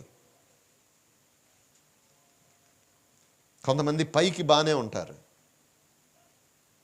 అంటే కనపడేటట్లు పాపం చేయకపోవచ్చు, వీళ్ళు క్రియల్లో చేయకపోవచ్చు. కొంతమంది భలే తెలియకుంటారు, అంటే చర్చికి వస్తాం మనలాంటి వాళ్ళు క్రియల్లో చేయరు. ఎందుకు? చేస్తే దొరికిపోతాం కదా, ఓసారి కాకపోయినా ఒకసారి దొరికిపోతాం కదా. కానీ ఆలోచనలో యమాపాపం చేస్తారు. అంటే ఆలోచనలు ఎవరికి కనపడవు కదా. ఇష్టం వచ్చిన వాళ్ళని ఊహించుకోవచ్చు, ఇష్టం వచ్చిన వాళ్ళని ఊహించుకొని ఎంజాయ్ చేయొచ్చు, ఇష్టం వచ్చింది ఆలోచించుకోవచ్చు. కానీ యేసయ్యకి అవన్నీ కనపడతా ఉంటాయి. నువ్వు ఈ రాత్రికాల సమయంలో ఏ చెరలో ఉన్నావో నాకు తెలియదు, ఏ బంధకాల్లో ఉన్నావో నాకు తెలియదు, ఏ పాపం నిన్ను పట్టి పీడిస్తూ ఉందో నాకు తెలియదు, ఏ పాపం నిన్ను నాశనం చేస్తూ ఉందో నాకు తెలియదు. కానీ యేసయ్య దగ్గరకు వస్తే ఆయన ఖచ్చితంగా నిన్ను విడిపిస్తాడు. అందుకే వచ్చాడు ఆయన, చెరలో ఉన్న వారిని విడిపించటానికి. మూడవది ఏంటంటే, గ్రుడ్డి వారికి చూపివ్వటానికి. 2 రకాల గ్రుడ్డితనం. మొదటి గ్రుడ్డితనం శారీరకమైన గ్రుడ్డితనం, రెండవది ఆధ్యాత్మికమైన గ్రుడ్డితనం. ఇప్పుడు శారీరకమైన గుడ్డోడిని అనుకోండి, నేను గుడ్డోడిని అనుకోండి, అటు ఎక్కిచ్చారు నన్ను, మెట్ల మీద నుంచి దీని మీదకి తీసుకొచ్చారు. మెసేజ్ అయిపోయిన తర్వాత నేను కిందకి దిగాలనుకున్నాను, మర్చిపోయా, అటు నుంచి ఎక్కానని మర్చిపోయి ఇటు మెట్లోనే నేను దిగబోతున్నా. ఏమైందండి? మూతి పగిలిపోయింది, పడిపోవటం కాదు. అంటే గుడ్డోడికి ప్రమాదం పొంచి ఉంటుంది. ఏది మెట్టో, ఏది మెట్టో, ఏది గుంటో అర్థం కాదు ఆడికి. శారీరకమైన గుడ్డితనం. అయితే దీన్ని కూడా జయించవచ్చు. ఎట్లా జయించవచ్చు? ఎవరన్నా హెల్ప్ తీసుకుంటే జయించవచ్చు. కొంచెం చేయబట్టుకోయ్యా అంటే జయించవచ్చు. కళ్ళున్నవాడి సహాయం తీసుకుంటే శారీరకమైన గుడ్డితనాన్ని జయించవచ్చు. కానీ రెండవ గుడ్డితనం ఉందే, ఏంటది? ఆధ్యాత్మికమైన గుడ్డితనం, స్పిరిచువల్ బ్లైండ్నెస్. ఆధ్యాత్మికమైన గుడ్డితనం అంటే గుడ్డివాడికి ఏది గుంటో ఏది మెట్టో ఎట్లా అర్థం కాదో జాగ్రత్తగా వినాలి. ఈ ఆధ్యాత్మికమైన గుడ్డివాడికి ఏం అర్థం కాదో తెలుసా? ఏది ప్రేమో ఏది మోహమో అర్థం కాదు, ఏది సంతోషమో ఏది సంతోషం కాదో అర్థం కాదు, ఏది నిజమో ఏది నిజం కాదో అర్థం కాదు. 22 సంవత్సరాల ఒక అమ్మాయి డేటింగ్ యాప్లో అమ్మాయి వెతుకుతూ ఉంది. ఒక 25 సంవత్సరాల కుర్రోడు దొరికాడు. ఇద్దరు ఫోన్ నెంబర్లు ఎక్స్చేంజ్ చేసుకున్నారు, ఫోనుల్లో మాట్లాడుకుంటూ ఉన్నారు. ఏంటి బాబు అయిపోయిందా? వచ్చాడా? ఏంటి? ఏం లేకపోతే కూర్చో. నిన్ను చూస్తూ ఉన్నారు వాళ్ళు విచిత్రంగా. చూసేవాళ్ళకన్నా ఉండాలి, వచ్చేవాళ్ళకన్నా ఉండాలి. ఆడు పాపం వచ్చాడే అనుకో, మీరు ఇక ఆడి వైపే చూస్తున్నారు.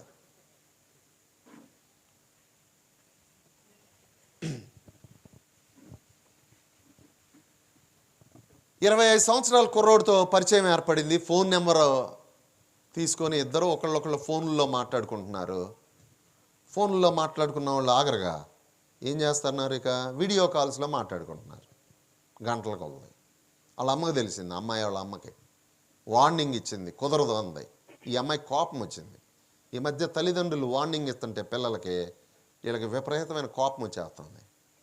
కోపం వచ్చింది ఈ అమ్మాయికి. ఒక చిన్న లెటర్ రాసింది. ఆ లెటర్ సారాంశం ఏంటో తెలుసా?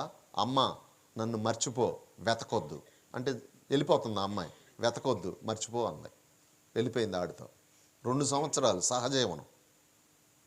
ఇద్దరు కలిసి బతికారు, పెళ్లి కాకుండానే కలిసి ఎంజాయ్ చేశారు, ఫుల్గా తిరిగారు, ఇష్టం వచ్చినట్లు జీవించారు. ఇక ఆ తర్వాత ఏమైందండి? పెళ్లి కాకుండా అట్లా చేసే వాళ్ళకి ఏమైంది?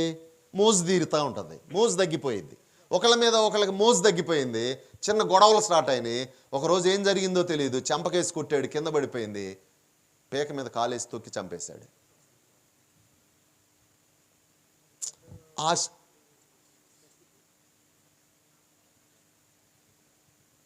ఆ శవాన్ని ఏం చేయాలో అర్థం కాల. గూగుల్ అని ఉంటుంది ఒకటి, చదువుకునే వాళ్ళకి తెలిసిద్ది. దాంట్లో అన్నీ చెప్పిద్ది అనమాట. అది గూగుల్. దాని సహాయం తీసుకున్నారు. దాంట్లో శరీరంలో ఎక్కడెక్కడ జాయింట్లు ఉంటాయని చదివాడు. చదివి ఆ శవాన్ని 35 ముక్కలు చేశాడు, ఫ్రిడ్జ్లో పెట్టేశాడు. ఇంకా దరిద్రం ఏంటో తెలుసా? అంటే పాపం ఏం చేస్తుందో చూడండి. ఇక మానవత్వం పక్కన పెట్టేస్తుంది అనమాట. అది నిజమా కాదా, అది ప్రేమ కాదా ఏం తెలియదేక. అదే రోజు మరలా ఇంకొక అమ్మాయిని తీసుకొచ్చి అదే రూమ్లో, అంటే అంతకుముందు ప్రియురాలు అనుకున్న అమ్మాయి శవం ఉన్న రూపంలోనే వీడు పాపం చేస్తా పోలీసు వాళ్ళకి దొరికిపోయాడు. 28 సంవత్సరాల అఫ్తాద్ అనేవాడు, 25 సంవత్సరాల శ్రద్ధా వాకర్ భయంకరంగా కిరాతకంగా చంపేశాడు. ప్రేమ అనుకున్నాడు. ఆ అమ్మాయి ప్రేమ అనుకొని వాడు వలలో పడిపోయి చివరికి 35 ముక్కలైపోయింది. ఏది ప్రేమో ఏది మోహం అర్థం కావట్లా. పెద్దోళ్ళకి అర్థం కావట్లా, కుర్రోళ్ళకే అర్థం కావట్లా. కుర్రోళ్ళు అయితే పెళ్లి కాకుండా, పెద్దోళ్ళు అయితే పెళ్ళి అయిన తర్వాత అదే సంతోషం అనుకుంటున్నారు, అదే నిజం అనుకుంటున్నారు. సో ఆధ్యాత్మికమైన గుడ్డితనంలో ఉన్నారు. సో అలాంటి వాళ్ళకి ఏమివ్వటానికి వచ్చాడంటే యేసయ్య? చూపు ఇవ్వటానికి. చూపున్నవాడు ఏమవుతుంది? మెట్టేదో మెట్టు కాదేదో అర్థమవుతుంది. ఇప్పుడు చూపున్నవాడికి, ఆధ్యాత్మికంగా చూపున్నవాడికి ఏం తెలిసిద్ది? ఏది ప్రేమో ఏది మోహమో అర్థమయ్యిద్ది. ఏది నిజమైన సంతోషాన్ని ఇస్తుందో ఏది నిజమైన సంతోషాన్ని ఇవ్వదో అర్థమయ్యిద్ది. ఎవరు నిజమో ఎవరు కల్తీనో అర్థమయ్యిద్ది. గుడ్డితనంలో ఉంటే అర్థం కాదు. సో పాపం మానవుని యొక్క జీవితంలోకి ఏం తీసుకొచ్చింది అని అంటే ఆధ్యాత్మికమైన గుడ్డితనం. ఇప్పుడు యేసయ్య ఎందుకు వచ్చాడండి? యేసయ్య ఎందుకు వచ్చాడు? గుడ్డివారికి చూపునివ్వటానికి. ప్రాముఖ్యంగా ఏ గుడ్డివాడికి? ఆధ్యాత్మికంగా గుడ్డితనంలో ఉన్నవాడికి చూపునివ్వటానికి యేసయ్య ఈ లోకంలోకి వచ్చాడు. ఇక చివరిది ఏంటి చూడండి, అక్కడ ఏముంది? నలిగిన స్థితి. అంటే ఇంగ్లీష్లో అప్రెషన్ అని ఉంటుంది.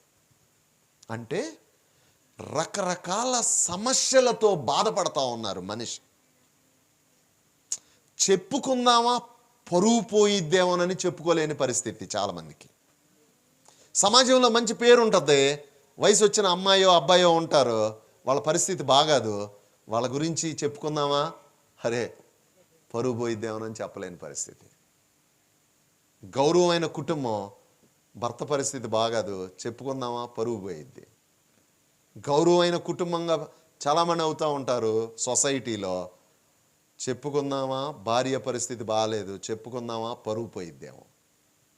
కొంతమందికి కొన్ని జబ్బులు, అవి చెప్పుకుందామా సంబంధాలు రావేమో. రకరకాల సమస్యలు. నేను ఈస్ట్ గోదావరి, ఇది ఈస్ట్ గోదావరిగా, ఈస్ట్ వెస్ట్, ఓకే భీమవరం ఈ వెస్టే కదా, ఓకే వెస్ట్ గోదావరిలో ఒక ప్లేస్లోకి వెళ్ళాను క్రిస్మస్ టైంలోనే. వర్తమానం చెప్పేసి బయటకు వస్తూ ఉన్నాను. లోదరన్ చర్చిలో పీసీసీ మెంబర్స్ అని ఉంటారన్నమాట. వాళ్ళు నన్ను సాగనమ్మటానికి వస్తూ ఉన్నారు. బయటకు వచ్చారు వాళ్ళు కూడా. వెంటనే ఒక 55 సంవత్సరాలు వైట్ అండ్ వైట్ వేసుకున్నాడు, గబగబా నా చేయి పట్టుకొని పాస్టర్ గారు డ్రెస్ మార్చుకుంటాడే ఆ రూమ్లోకి తీసుకెళ్ళిపోయాడు. లాక్కొనే వెళ్ళాడు, ఇట్ట వెళ్ళిపోయి గడిపెట్టాడు. గడిపెట్టి నా చేతులు పట్టుకొని ఏడుస్తూ ఉన్నాడు. ఎందుకు ఏడుస్తున్నాడో అర్థం కాలేదు. ఏంటండి ఏంటి అని అన్నాను. ఏమన్నాడో తెలుసండి, కళ్ళం నీళ్ళు అలా కారుతా ఉన్నాయి. 55 సంవత్సరాలాడు. ఏమన్నాడో తెలుసా, నా భార్య నన్ను మోసం చేసిద్ది సార్, నేనంటే అసలు దానికి గౌరవం లేదు సార్. గౌరవం లేదండి, చాలాసార్లు తప్పు చేస్తా దొరికిపోయింది సార్. 2 పిల్లలు ఉన్నారు సార్, ఆ పిల్లల కోసం దీన్ని భరిస్తున్నాను సార్. చచ్చిపోవాలనిపించింది సార్ చాలాసార్లు, ఎవరికి చెప్పుకోలేక అల్లాడిపోతున్నాను సార్. మోసం చేస్తుంది సార్. నలిగిన స్థితి, రకరకాల సమస్యలతో మనిషి తల్లడిల్లిపోతా ఉన్నాడు. పైకి గంభీరంగానే ఉండొచ్చు, పైకి ఏ సమస్య లేనివాళ్ళలాగా ఉండొచ్చు, కానీ లోపల లోపల నెమ్మది లేక ఒంటరితనాన్ని అనుభవిస్తూ ఉన్నారు.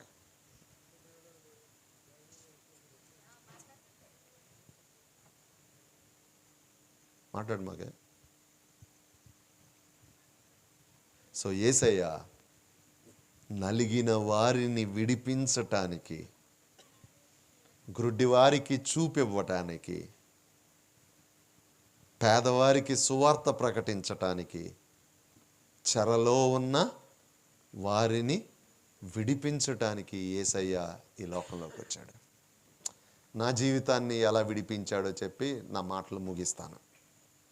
నాకు ఇప్పుడు 52 సంవత్సరాలు. సొంతూరు తెనాలి. 3 ఆడపిల్లల మధ్య పెరిగా నేను. మా అమ్మకి ఒక్కడనే మగపిల్లవాడిని. చాలా గారాభంగానే పెంచింది మా అమ్మ. ఏది కొదువు చేయలేదు చిన్నప్పటి నుంచి. 10th క్లాస్ దాకా నా లైఫ్ బాగానే ఉండేది. ఆ తర్వాత ఇంటర్మీడియట్ చేరాను కాలేజీలో. ఫ్రెండ్స్ వచ్చారు. ఆ ఫ్రెండ్స్తో పాటు కొంతమంది బ్యాడ్ ఫ్రెండ్స్. ఇంకా అలా అలా నెమ్మదిగా నా లైఫ్ చాలా టర్న్ అయిపోయింది. ఎలాంటి స్థితిలోకి వెళ్ళిపోయానంటే, మా అమ్మ ఒకరోజు తల బాదుకుంటూ వచ్చి, అరే నిన్ను కన్నందుకు నేను చాలా బాధపడతా ఉన్నాను రా. నువ్వు రోడ్డు మీద నడిచి వెళతా ఉంటే ఏదన్నా లారీ కానీ బస్సు కానీ వచ్చి గుద్దితే నువ్వు చచ్చిపోతావు కదా, ఆ చచ్చిపోయిన వార్త నా చెవిలో పడితే నేను చాలా హ్యాపీగా ఉంటాను రా. That was my life 32 years ago. 32 సంవత్సరాల క్రితం కన్న తల్లి నేను చచ్చిపోతే బాగుండు అని ఎదురు చూసిందండి. ఉదయాన్న నేను చేసిన పని ఆవిడికి బాగా కోపం తెప్పించేసింది. ఏడుస్తూ ఉంది, సాయంత్రం నుంచి కొడతా ఉంది, ఏడుస్తూ ఉంది, కొడతా ఉంది, ఏడుస్తూ ఉంది మా అమ్మ. మా నాన్న 10ంటికి వచ్చాడు. R&Bలో చేస్తారు మా నాన్న. 10ంటికి వచ్చారు, బాగా అలసిపోయి వచ్చాడు. ఇక మా నాన్న చూసి ఇంకా ఏడ్చింది. ఇట్లా కొట్టియటానికి ఇట్లా చేస్తారు కదా ఇళ్ళలో అమ్మలో. మా నాన్న వచ్చేదానికి ఇంకా ఏడుస్తుంది. ఏమైంది చెప్పేసింది.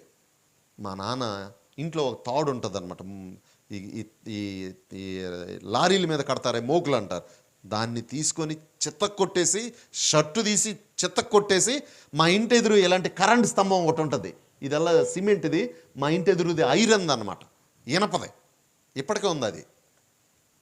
దానికి కట్టేశాడండి. 10:30 కట్టేశాడు రాత్రి. పొద్దున్నే 3:30 దాకా అలాగే స్తంభానికి కట్టేసి ఉన్నా నేను. మా ఇంటి ఎదురు మరియమ్మ ఆవిడ పేరు. ఆవిడ ఒకటికి వచ్చి బయటకు, ఆ రోజుల్లో వాష్రూమ్స్ ఉండేవి కాదు, లెట్రిన్లు ఉండేవి కాదు, బయటకు వచ్చి పోసుకోవటమే. బయటకు వచ్చింది ఆవిడ. మూలుగుతా నేను స్తంభానికి ఉన్నా. తాళ్ళు ఒప్పదీసేసి వాళ్ళ ఇంట్లో పండబెట్టుకుంది. అలాంటిది నా లైఫ్. చచ్చిపోతే బాగుండని ఎదురు చూసింది మా అమ్మ. ఏం చేసేవాళ్ళండి, ఏదన్నా వెళ్ళి దొంగతనాలు చేయటం, లేకపోతే మర్డర్లు చేయటం, హత్యలు చేయటం, మానభంగాలు చేయటం, ఇలాంటివి ఏమన్నా చేసేవాడిని కాదు. పైకి చాలా బాగుండేవాడిని, కానీ రహస్య జీవితం చాలా నీచంగా ఉండేది. ఇలాంటి ఒక మీటింగ్ వెళ్ళాను హైదరాబాద్లో. ఆయన వచ్చాడు, దేవుడి గురించి చెప్తా ఉన్నాడు, చాలా విషయాలు చెప్తా ఉన్నాడు. అవన్నీ విన్నాంగా, కుర్రోళం విన్నాం కదా, ఇలా పెద్ద ఏమి వినలా. కానీ ఒక 3 విషయాలు నన్ను అలా పట్టుకున్నాయి. ఆయన ఏమన్నాడు తెలుసా? ఇలా అర్థం వచ్చేటట్లు మాట్లాడాడు. ఏమన్నాడంటే, ఎంతకాలం నటిస్తావురా మంచోళ్ళలాగా అన్నాడు. అంటే ఇందాక మాటల్లో చెప్పాలంటే, ఎంతకాలం కవరింగ్స్ ఆడతావురా, ఏదో ఒక రోజు దొరికిపోతావురా, ఎంతకాలం నటిస్తావురా.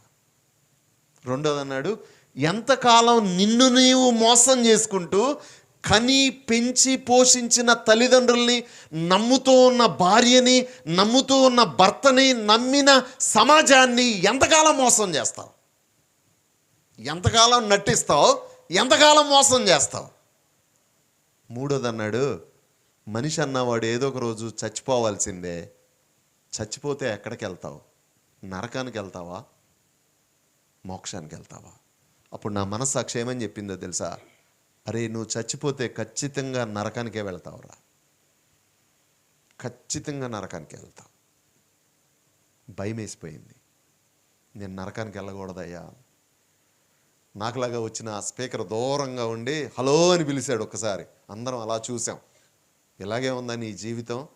నటిస్తా, మోసం చేస్తా, నచ్చింది చూస్తా, నచ్చింది తాగుతూ, నచ్చిన వాళ్ళతో తిరుగుతూ, నచ్చింది ఆలోచిస్తా, మంచోళ్ళలాగా మంచిదానిలాగా నటిస్తా, ఇలాగే ఉన్నావా నీ జీవితం అన్నాను. అప్పుడు నేనేమని చెప్పుకున్నానో తెలుసా? ఇలాగే ఉంది, నటిస్తున్నాను, మోసం చేస్తున్నాను, ఇలాగే ఉంది. అప్పుడు ఆయన అన్నాడు, భయపడద్దు, భయపడద్దు. నీలాంటి నాలాంటి వాళ్ళ కోసమే ఆ యేసయ్య ఈ లోకంలోకి వచ్చాడు. ఆయన మంచోళ్ళ కోసం రాలా, మంచోళ్ళ కోసం రాలా, నీలాంటి నాలాంటి వాళ్ళ కోసమే వచ్చాడు. నీలాంటి నాలాంటి వాళ్ళని బాగు చేయటం కోసమే ఈ లోకంలోకి వచ్చాడు. చెరలో ఉన్న వారిని విడిపించటానికి, నలిగిన వారిని విడిపించటానికి, గుడ్డి వారికి చూపివ్వటానికి ఈ లోకంలోకి వచ్చాడు ఆయన. ఈ సత్యం నీకు అర్థమయ్యి నమ్మితే ఒక చిన్న ప్రార్థన చేసుకో అన్నాడు. జాగ్రత్తగా వినండి. నా జీవితంలో మొదటిసారి సిన్సియర్గా ప్రార్థన చేసిన రోజండి. అంతకుముందు కూడా చేశా, క్రైస్తవ కుటుంబంలోనే కదా పుట్టింది, అంతకుముందు కూడా చేశా. ఆ ప్రార్థనలన్నీ దొంగ ప్రార్థనలు, డూప్లికేట్ ప్రార్థనలు. అన్నం దగ్గర టికెట్ అనుకోవటం, సినిమా టికెట్ దొరకకపోతే ప్రార్థన చేసుకోవటం, గర్ల్ ఫ్రెండ్తో వెళ్తా ఉన్నప్పుడు వాళ్ళ నాన్న చూడకూడదని ప్రార్థన చేసుకోవటం, ఏదో పనులు చేసేటప్పుడు ఎవరు చూడకూడదని ప్రార్థనలు చేసుకోవటం, అంత దొంగ ప్రార్థన. కొన్నిసార్లు మనుషుల కోసం ప్రార్థన. కానీ ఆ రోజు చాలా యథార్థమైన ప్రార్థన. బైబిల్లో ఉంటుంది కదా, విరిగి నలిగిన మనస్సును ఆయన అలక్ష్యము చేయడు. ఆ రోజు చిన్న ప్రార్థన చేశా. ఏమనో తెలుసా? సృష్టికర్తవైన దేవా, మీరు నన్ను సృజించారు, మీ మాట వినమన్నారు, నేను మీ మాట వినకుండా నటించటం మొదలుపెట్టాను. చివరికి ఆ జీవితం నిత్య నరకానికి తీసుకువెళ్తా ఉంది.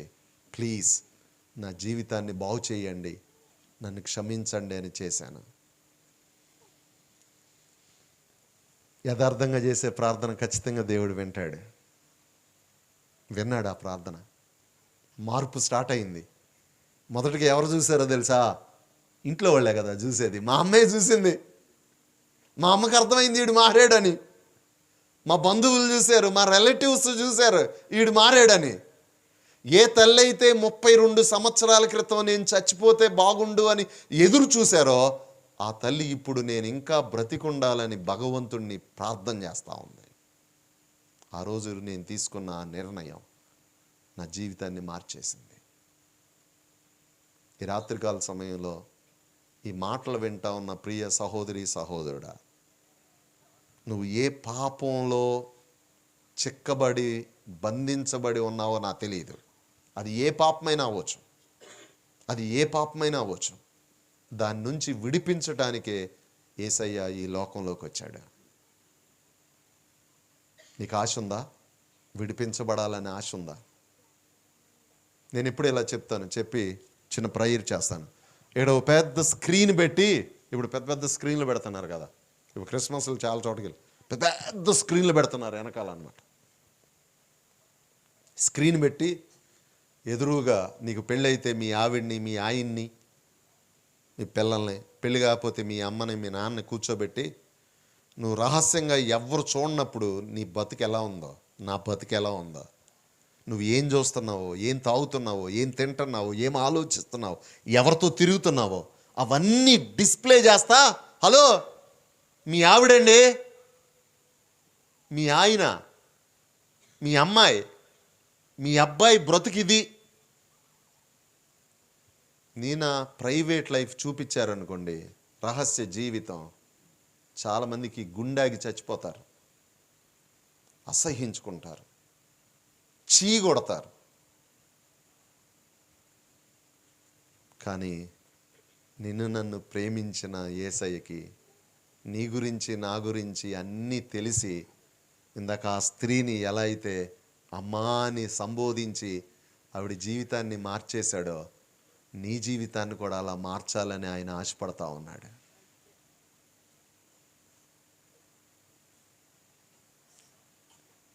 మరి ఈ రాత్రికాల సమయంలో పాపాన్ని విడిచిపెట్టి యేసయ్యని హృదయంలోకి రమ్మని అడుగుదామా? జీవితాన్ని మార్చేస్తాడు ఆయన. ప్రార్థన చేసుకుందాం. తలలు వంచండి, కళ్ళు మూసుకోండి.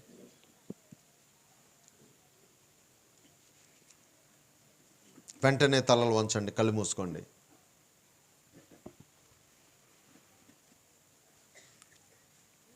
వెంటనే తలలు వంచండి, కళ్ళు మూసుకోండి. ప్రియ సహోదరి సహోదరా, వెంటనే కళ్ళు మూసుకోమన్నప్పుడు కళ్ళు మూసుకోండి అమ్మా. ఒక్కసారి ఆలోచించు నీ జీవితం గురించి. పైకి కనిపిస్తున్నంత మంచిదానివేనా నువ్వు? పైకి కనిపిస్తున్నంత మంచోడివేనా? పైకి కనిపిస్తున్నంత సంతోషం నీ హృదయంలో కూడా ఉందా? నటిస్తున్నావా? పాపం మానవుని యొక్క జీవితంలో ఉన్న సంతోషాన్ని, నెమ్మదిని తీసేసింది. రకరకాల బంధకాలు తీసుకొచ్చేసింది. రకరకాల సమస్యలు తీసుకొచ్చింది. ఆధ్యాత్మికమైన దరిద్రత, ఆధ్యాత్మికమైన గుడ్డితనంలోకి తీసుకొచ్చింది. అలాంటి నిన్ను నన్ను విడిపించటానికే యేసయ్య వచ్చాడు. ఒకవేళ ఈ రాత్రికాల సమయంలో నీకు ఆ విషయం అర్థమయ్యి, ప్రభువా నేను కూడా ఆధ్యాత్మికమైన గుడ్డితనంలో ఉన్నాను, ఎక్కువ తీసేద్దాము, ఆధ్యాత్మికమైన గుడ్డితనంలో ఉన్నాను, ఆధ్యాత్మికమైన దరిద్రతలో ఉన్నాను, రకరకాల బంధకాల్లో చిక్కబడి ఉన్నాను, నలిగిన స్థితి, చెప్పుకోలేని సమస్యలతో బాధపడతా ఉన్నాను, నన్ను విడిపించయ్యా, నన్ను రక్షించయ్యా, ఈ క్రిస్మస్ తీసుకొచ్చిన ఆ మహా సంతోషాన్ని నా హృదయంలో నింపండయ్యా అని నువ్వు ఒకవేళ ప్రార్థన చేసుకున్నట్లయితే యేసయ్య ఏమంటున్నాడో తెలుసా? నా వద్దకు వచ్చు వారిని నేను ఎంత మాత్రం త్రోసివేయను. నువ్వు ఎలా వచ్చినా సరే యేసయ్య నీ జీవితాన్ని బాగు చేయటానికి ఇష్టపడతావు అన్నాడు. వస్తావా ఆయన దగ్గరికి? వచ్చి చెప్తావా, ప్రభువా నా జీవితం బాలేదయ్యా, నా పరిస్థితులు బాలేదయ్యా, ఈ బంధకాల్లో ఉన్నానయ్యా, ఈ పాపంలో ఉన్నానయ్యా, నాకు సహాయం చెయ్యండి అయ్యా. నిజంగానే నా రహస్య జీవితం తెలిస్తే మా ఆయన అసహ్యించుకుంటాడయ్యా, మా ఆవిడ అసహ్యించుకుంటుందయ్యా, ఊరోళ్ళు చీ అంటారయ్యా, కానీ అన్నీ తెలిసి నీ ప్రాణం పెట్టేశారయ్యా, నా జీవితాన్ని బాగు చేయండి అయ్యా. ఒక చిన్న ప్రార్థన చేసుకో, ఒక్క నిమిషం. నేను నీ కోసం ప్రార్థన చేసి ముగిస్తాను.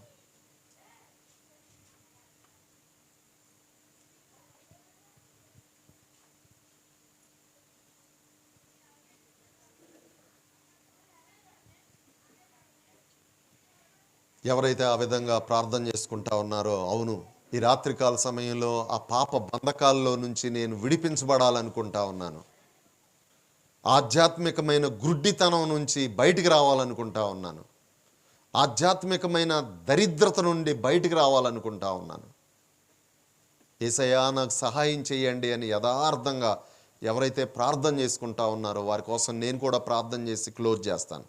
అలాంటి వాళ్ళు ఎవరైనా ఉన్నట్లయితే బ్రదర్ నేను అలా ప్రార్థన చేసుకుంటా ఉన్నాను, అన్న నేను అలా ప్రార్థన చేసుకుంటా ఉన్నాను, నా కోసం మీరు కూడా చెయ్యండి అని నువ్వు ఆశపడితే నువ్వు అలాగే కళ్ళు మూసుకొని ఉండి నీ కుడి హస్తాన్ని పైకెత్తి చూయించు.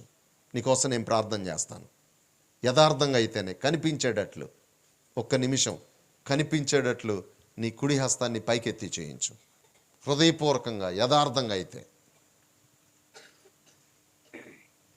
Thank you brothers sisters, thank you. యథార్థంగా హృదయపూర్వకంగా. ఇంకెవరైనా ఉన్నారండి? యథార్థంగా హృదయపూర్వకంగా యేసయ్యా ఈ ఆధ్యాత్మిక దరిద్రత నుండి, గుడ్డితనం నుండి, నలిగిన స్థితి నుండి నన్ను విడిపించండి అయ్యా అని ఇంకా ఎవరైనా ప్రార్థన చేసుకుంటా ఉన్నట్లయితే నీ కుడి హస్తాన్ని పైకెత్తి చూయించి నీకోసం నేను ప్రార్థన చేస్తాను. మీరేమనుకోకపోతే, చెయ్యి పైకెత్తిన వాళ్ళు ఏమనుకోకపోతే ఒక్క నిమిషం లేచి నిలబడండి, ప్రార్థన చేస్తాను మీకోసం. చేతులు పైకెత్తిన వాళ్ళు మాత్రమే యథార్థంగా ప్రార్థన చేస్తూ ఉంటే మీరు లేచి నిలబడండి. సిగ్గుపడద్దు. జీవితాన్ని మార్చుకోవటానికి సిగ్గు ఎందుకండి? ఎదవ పని చేయటానికి సిగ్గుపడాలి, కానీ ఎదవ పనులు చేయటానికి సిగ్గుపడాలి. చేతులు పైకెత్తిన వాళ్ళు లేచి నిలబడండి, మీకోసం నేను ప్రార్థన చేస్తాను. హృదయపూర్వకంగా అయితేనే. సిగ్గుపడద్దు. యథార్థంగా హృదయపూర్వకంగా. ఇంకెవరైనా ఉన్నారండి? చెయ్యెత్తి కూడా లేచి నిలబడలేని పరిస్థితి.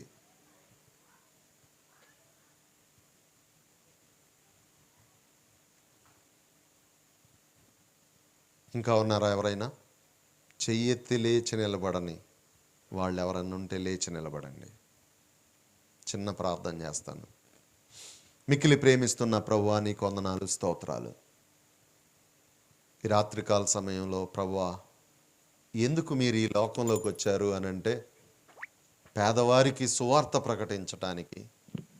శారీరకమైన పేదరికం, ఆధ్యాత్మికమైన దరిద్రతలో ఉన్న వారికి ప్రభువా సువార్తను అందించడానికి, నిజమైన సంతోషం, నిజమైన శాంతి నా దగ్గరే, నా వల్లనే అని చెప్పటానికి మీరు ఈ లోకంలోకి వచ్చారయ్యా. అలాగే రకరకాల బంధకాలు, పాప బంధకాల్లో చిక్కబడి నలిగిన స్థితిలో ఉన్న వారిని విడిపించటానికి, ఆధ్యాత్మికమైన గుడ్డితనంలో ఉన్న వారికి చూపునివ్వటానికి ఈ లోకంలోకి వచ్చారయ్యా. ఈ సత్యాన్ని అర్థం చేసుకొని ఎందరైతే లేచి నిలబడి ప్రార్థిస్తూ ఉన్నారో వారిని దర్శించండి. పాపం నుండి, శాపం నుండి, నిత్య నరకం నుండి వారిని మీరు విడిపించమని, అలా చేస్తారని నమ్ముతూ ఈ ప్రార్థనను యేసు నామంలో అడిగి ప్రార్థిస్తున్నాము తండ్రి. ఆమేన్. Thank you very much. Please be seated.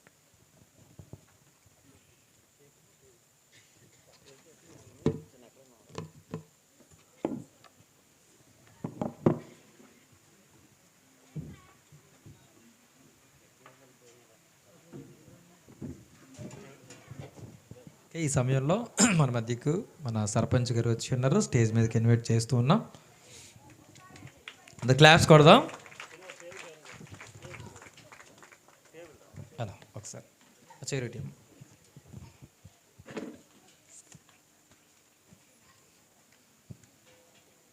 Right.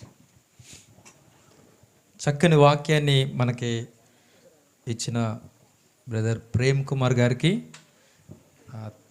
Thanks తెలియపరుస్తున్నామండి. Christ loving church ద్వారా ఒకసారి మనందరం కూడా కృతజ్ఞతను క్లాప్స్ ద్వారా తెలియపరుద్దాం. ఓకే ఓకే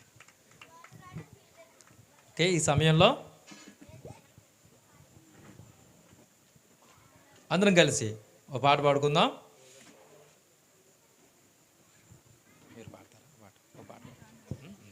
ఓకే, మన సర్పంచ్ గారు ఒక పాట పాడతారు.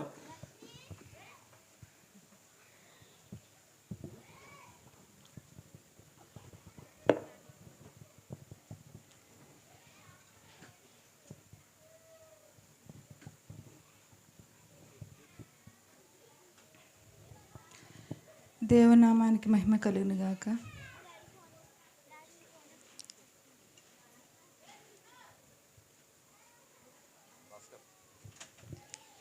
ఇది శుభోదయం అనేటువంటి పాట పాడుకుందామండి. పాట పాడుతూ అందరూ చప్పట్లు కొట్టి దేవుని నామాన్ని మహింపరుద్దాం. ఇది శుభోదయం, క్రీస్తు జన్మదినం. ఇది శుభోదయం, క్రీస్తు జన్మదినం. ఇది లోక కళ్యాణం, మేరీ పుణ్యదినం, మేరీ పుణ్యదినం. ఇది శుభోదయం, క్రీస్తు జన్మదినం.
ఇది శుభోదయం, క్రీస్తు జన్మదినం. ఇది లోక కళ్యాణం, మేరీ పుణ్యదినం, మేరీ పుణ్యదినం. ఇది శుభోదయం, క్రీస్తు జన్మదినం.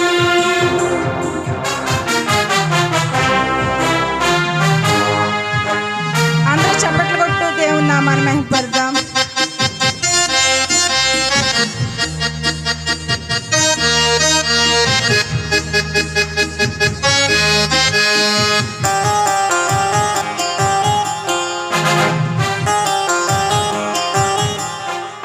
రాజుల నేలేరా రాజు వెలసెను పశువుల పాకలో, పాపుల పాలిట రక్షకుడు నవ్వెను తల్లి కౌగిలిలో. రాజుల నేలేరా రాజు వెలసెను పశువుల పాకలో, పాపుల పాలిట రక్షకుడు నవ్వెను తల్లి కౌగిలిలో. భయము లేదు మనకిలలో, జయము జయము జయమహో. భయము లేదు మనకిలలో, జయము జయము జయమహో. ఇది శుభోదయం, క్రీస్తు జన్మదినం.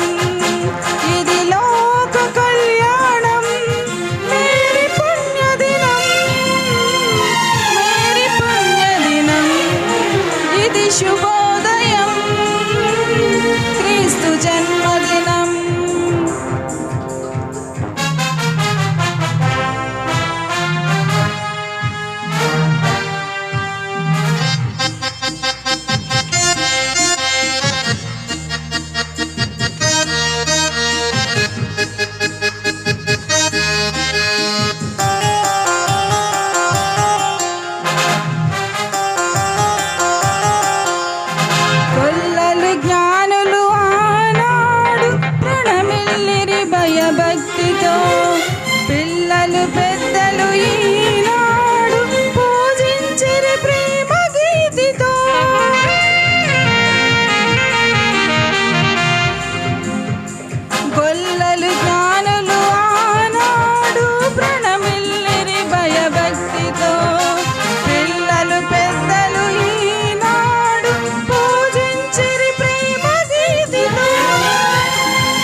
Happy Christmas, merry Christmas.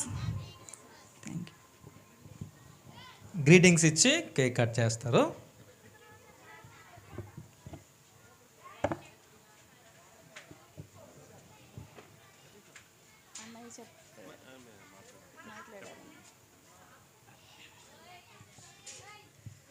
దేవుని నామానికి మహిమ కలుగును గాక. మన గ్రామంలో నేను సర్పంచ్గా ఉన్నాను, మీ అందరికీ తెలిసిన విషయమే. అంతకంటే ముందుగా నేను దేవునిలో ఒక విశ్వాసిని, దేవుని నమ్ముకున్నటువంటి బిడ్డను. అందును బట్టి దేవుని స్తుతిస్తున్నాను. క్రైస్ట్ లవింగ్ చర్చ్ వారు నన్ను ఆహ్వానించడం చాలా సంతోషం. సుందర్రావు గారన్న, పాస్టమ్ గారన్న నాకు చాలా ప్రేమ. ఎందుకంటే ఆయన చదువుకోపోయినప్పటికీ కూడా దేవుడు ఆయనకి దేవుని పిలుపుని బట్టి దేవుని సేవ చేస్తున్నారు.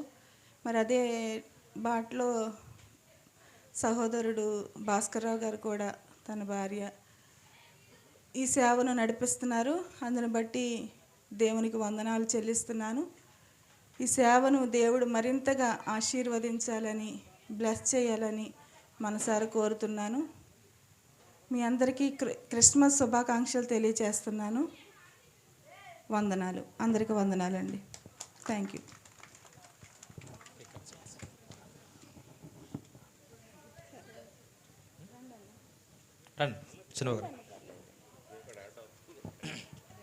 మీరు కట్ చేయండి.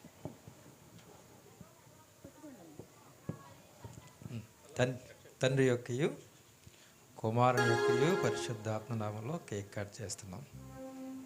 Happy Christmas, merry merry Christmas, happy happy Christmas, merry merry Christmas. Thank you.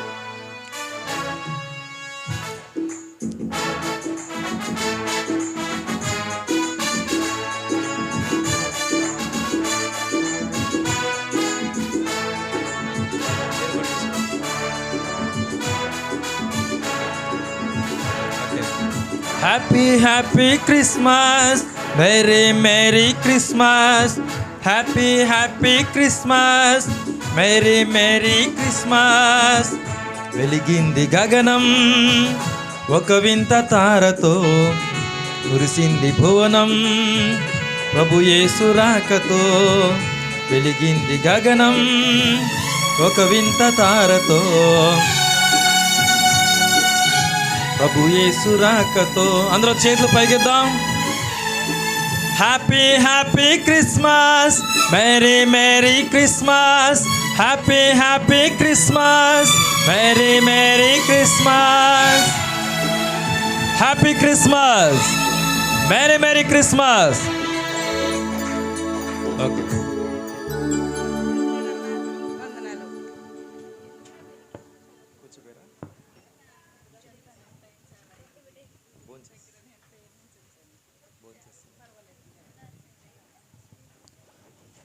Okay, మనకి మనం ఆహ్వానించిన రీతిగానే ప్రెసిడెంట్ గారు, గ్రామ సర్పంచ్ గారు చాలా బిజీ షెడ్యూల్లో ఉన్నప్పటికీ మనల్ని ప్రేమించి, క్రైస్ట్ లవింగ్ చర్చ్ని ప్రేమించి ఆహ్వానం మేరకు వచ్చి మనకు సహకరించిన రీతిని బట్టి ప్రెసిడెంట్ గారికి మనందరం కూడా క్లాప్స్ కొడదాం ఒకసారి. రైట్. ఓకే, ఈ సమయంలో ఓట్ ఆఫ్ థ్యాంక్స్ చెప్పి నేను క్లోజ్ చేస్తాను. ఇంకా మనం ప్రేమ విందు సిద్ధంగా ఉందండి, ఇంకా టైం వేస్ట్ చేయను. ఎలాగునా ఈ మీటింగు ఇంత అద్భుతంగా దేవుని నామ మహిమార్థంగా జరగడానికి దేవాతి దేవుడు మన పట్ల ఎంతో కృప చూపారు. హల్లెలూయా. కాబట్టి ఆ దేవుని నామానికి మనందరం కూడా క్లాప్స్ కొడదాం ఒకసారి. దేవుడు మన ఎడల ఎంత ప్రేమిస్తున్నాడో, ఎంత కృప చూపుతున్నాడో దేవాది దేవునికి కృతజ్ఞతలు తెలియపరుస్తున్నాం. అంత మాత్రమే కాకుండా ఇలాగున ఈ యొక్క స్టేజు, ఈ డెకరేషన్స్, చక్కగా సౌండ్ సిస్టము, ఈ ప్రేమ విందు ఏర్పడడానికి దీని వెనకమాల ఎంతోమంది హార్డ్ వర్క్ చేశారు. మరి ముఖ్యంగా ఈ క్రైస్ట్ లవింగ్ చర్చ్లో ఉన్న మెన్స్ అందరూ కూడా చాలా వాళ్ళకి వాళ్ళ ఇంట్లో ఫంక్షన్ అన్నట్లుగా వాళ్ళు ప్రయాసపడుతూ ఉంటారు. మనందరం వెళ్ళిపోయినప్పటికీ వాళ్ళదే పని అన్నట్లుగా ఎంతో దేవుని కొరకు ప్రయాసపడుతూ ఉంటారు. క్రైస్ట్ లవింగ్ చర్చ్లో ఉన్న మెన్స్ అందరికీ ఇలాగూ ఈ స్టేజ్ వేయడానికి, ఇలాగున మనందరం కూడా మంచి లైటింగ్లో కూర్చోవడానికి, మంచి సౌండ్ సిస్టము ఇలాగ ఎక్స్పీరియన్స్ చేయడానికి, కాబట్టి వాళ్ళందరూ ఎంతో ప్రయాసపడ్డారో ఒకసారి మనందరం వాళ్ళకి బిగ్ క్లాప్స్ కొడదాం. తర్వాత ఈ యొక్క కొరియోగ్రాఫ్స్ చక్కగా డ్యాన్సులు నేర్పిన మన యొక్క Sunday school teacher Sneha and Sindhu గారు ఇద్దరు కూడా ఎంతో ప్రయాసపడ్డారో పిల్లల కోసము. సో వాళ్ళకు కూడా మనం క్లాప్స్ కొడదాం. ఇంకో పాట ఉందా? ఓకే ఒక్క నిమిషం ఆగని చెప్తా. తర్వాత మన మంచి క్రిస్మస్ సందేశాన్ని మేము ఈరోజు విన్నామన్న వాళ్ళందరూ కూడా ఒకసారి మీ చేతులు పైకెత్తండి. రైట్. కాబట్టి అన్న ప్రేమ్ కుమార్ అన్న చాలా బిజీ షెడ్యూల్లో ఉన్నప్పటికీ చాలా లాంగ్ డిస్టెన్స్ ట్రావెల్ చేసుకుంటూ రెస్ట్లెస్ అయిపోయినప్పటికీ మనల్ని ప్రేమించి వచ్చిన ప్రేమ్ కుమార్ అన్నకి మనం ఒకసారి క్రైస్ట్ లవింగ్ చర్చ్ ద్వారా క్లాప్స్ కొడదాం. ఒకసారి మంచి సౌండ్ సిస్టము, మంచి ఆర్కెస్ట్రా మనకి ఇచ్చిన చిన్నబాబు గారి యొక్క టీంకి ఒకసారి క్లాప్స్ కొడదాం ఒకసారి. రైట్. కాబట్టి చాలా మన యొక్క క్రైస్ట్ లవింగ్ చర్చ్లో ఉన్న వాళ్ళందరూ కూడా ప్రేమ విందు వెనకాల ఎంతో కష్టపడ్డారు. దేవునికి వందనాలు. దేవుని నామ మహిమార్థంగా ఇది జరిగింది. సో పేరుని నేను చెప్పలేను, కానీ దేవుడే వాళ్ళకి ప్రతిఫలం ఇచ్చును గాక. నేను ఇంకా క్లోజ్ చేస్తున్నాను. మన యొక్క ఆహ్వానం మన్నించి మన యొక్క చిన్నబాబు గారు కూడా మన యొద్దకు రావడం సంతోషకరం. ఒకసారి మనం క్లాప్స్ కొడదాం. మనల్ని యాక్టివేట్ చేసారు వచ్చి చక్కగా. థ్యాంక్ యూ అన్న. Happy Christmas, merry Christmas. ఇంకా లాస్ట్ వన్ ఉందండి. Okay right. చిన్నపిల్లలు లాస్ట్గా ఇంకా 2 కొరియోగ్రాఫ్స్ ఉన్నాయట, అవి కూడా వేసిన తర్వాత మనం ప్రేమిందులోకి వెళ్ళిపోదాం. అంతా సిద్ధమైపోయింది. ఓకే ఓకే లాస్ట్ ప్రేయర్ నేను చేస్తాను. ప్రేయర్ అయిన తర్వాత అప్పుడు ఇది చూదురు కానీ. ఓకే. జీవం కలిగిన తండ్రి, నీ నామానికి వందనాలు, స్తోత్రాలు ప్రభా, స్తోత్రాలు నాయనా. నీ కృపతో ప్రభా మమ్మల్ని అందరినీ భద్రపరిచారు. ఈ సమయంలో ప్రభా మీరు మాకు ఇచ్చిన వర్తమానాన్ని బట్టి నిన్ను స్తుతిస్తూ ఉన్నాం ప్రభా. అయ్యా తండ్రి, నీ కృపలో ప్రభా, అయ్యా తండ్రి మాకందరికీ చాలా స్పష్టముగా ప్రభా అర్థమగినట్లు మీరు ఎందుకు ఈ లోకానికి వచ్చారో 4 విషయాలు మాకు తెలియపరిచారు నైనా. మేము నైనా సమస్యలో ఉన్నామో, మా సమస్య బేదరకమా, మా సమస్య గ్రుడ్డితనమా, నా సమస్య ప్రభా బంధకాల నాయనా ప్రభా మమ్మల్ని విడిపించడానికి ఈ లోకంలోకి వచ్చారు నాయన. నలిగిన వారి యొక్క ప్రాణమును ఉజ్జీవింప చేయుటకు ఈ లోకానికి వచ్చారు. నలిగిన స్థితి అయ్యా ప్రియమైన దేవా, ఇంత క్లియర్గా ఇంత స్పష్టంగా మీరు మాతో మాట్లాడినప్పటికీ మేము గ్రహించలేని గ్రుడ్డుతనంలో ఉంటే మేము ఏమైపోతామో అయ్యా నీ కృప మాకు దయచేయండి. మా కన్నులు తెరవండి ప్రభా. నువ్వు సృష్టికర్తమైన దేవుడు అని ప్రభా. ఈ లోకానికి మమ్మల్ని అందరినీ విడిపించడానికి, విమోచించడానికి ఈ లోకానికి వచ్చారని ప్రభా మాకు అర్థమవునట్లు మా హృదయాల్ని తెరవండి. ఈ వాక్యాన్ని ఫలింపు చేయండి అయ్యా తండ్రి. నీకే కృతజ్ఞతలు, స్తోత్రాలు తెలియపరచుకుంటూ అయ్యా తండ్రి జరగబోతున్న ప్రేమ విందులో కూడా మీరు తోడైనండి. అందరికీ సఫిషియెంట్గా సరిపోయినట్లు సహాయం దయచేయండి ప్రభా. వచ్చిన వాళ్ళందరిని బట్టి నీకే కృతజ్ఞతలు, స్తోత్రాలు తెలియపరచుకోండి. యేసుక్రీస్తు నామములో అడుగుచున్నాం తండ్రి, ఆమేన్. మన తండ్రి అయిన దేవుని నుండి, ప్రభువైన యేసుక్రీస్తు నుండి కృపయు సమాధానములు మనకి కలుగునుగాక, ఆమేన్. Thank you. అందరికి వందనాలండి. అరే నానా అన్నా ఇది తీసాను.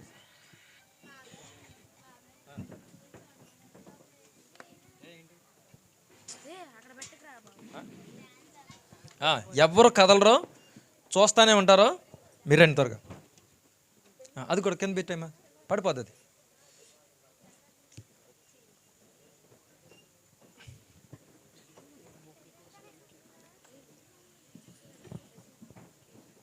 సుధాకర్ పెట్టమ్మది. రైట్.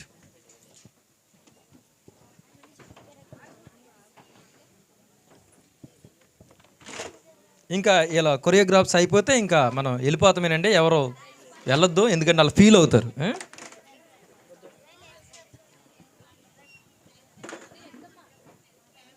దయచేసి ఒకసారి గమనించండి. లాస్ట్ ఎవరైతే కూర్చున్నారో వాళ్ళందరికీ లాస్ట్ వరకు, లాస్ట్లో ఉన్న వాళ్ళందరికీ తెలియపరిచే ఒక అనౌన్స్మెంట్ ఏంటంటే, మీ అందరి కొరకు ప్రేమ విందు ఏర్పాటు చేసామండి. దయచేసి ఎవ్వరూ వెళ్ళొద్దు, మేము తిన్నాం కదా అని చెప్పేసి అనుకోవద్దు. దయచేసి అందరూ ఉండండి. క్రిస్మస్ టైంలో ఇది మనకి ఈ టైము మనకు అలవాటే.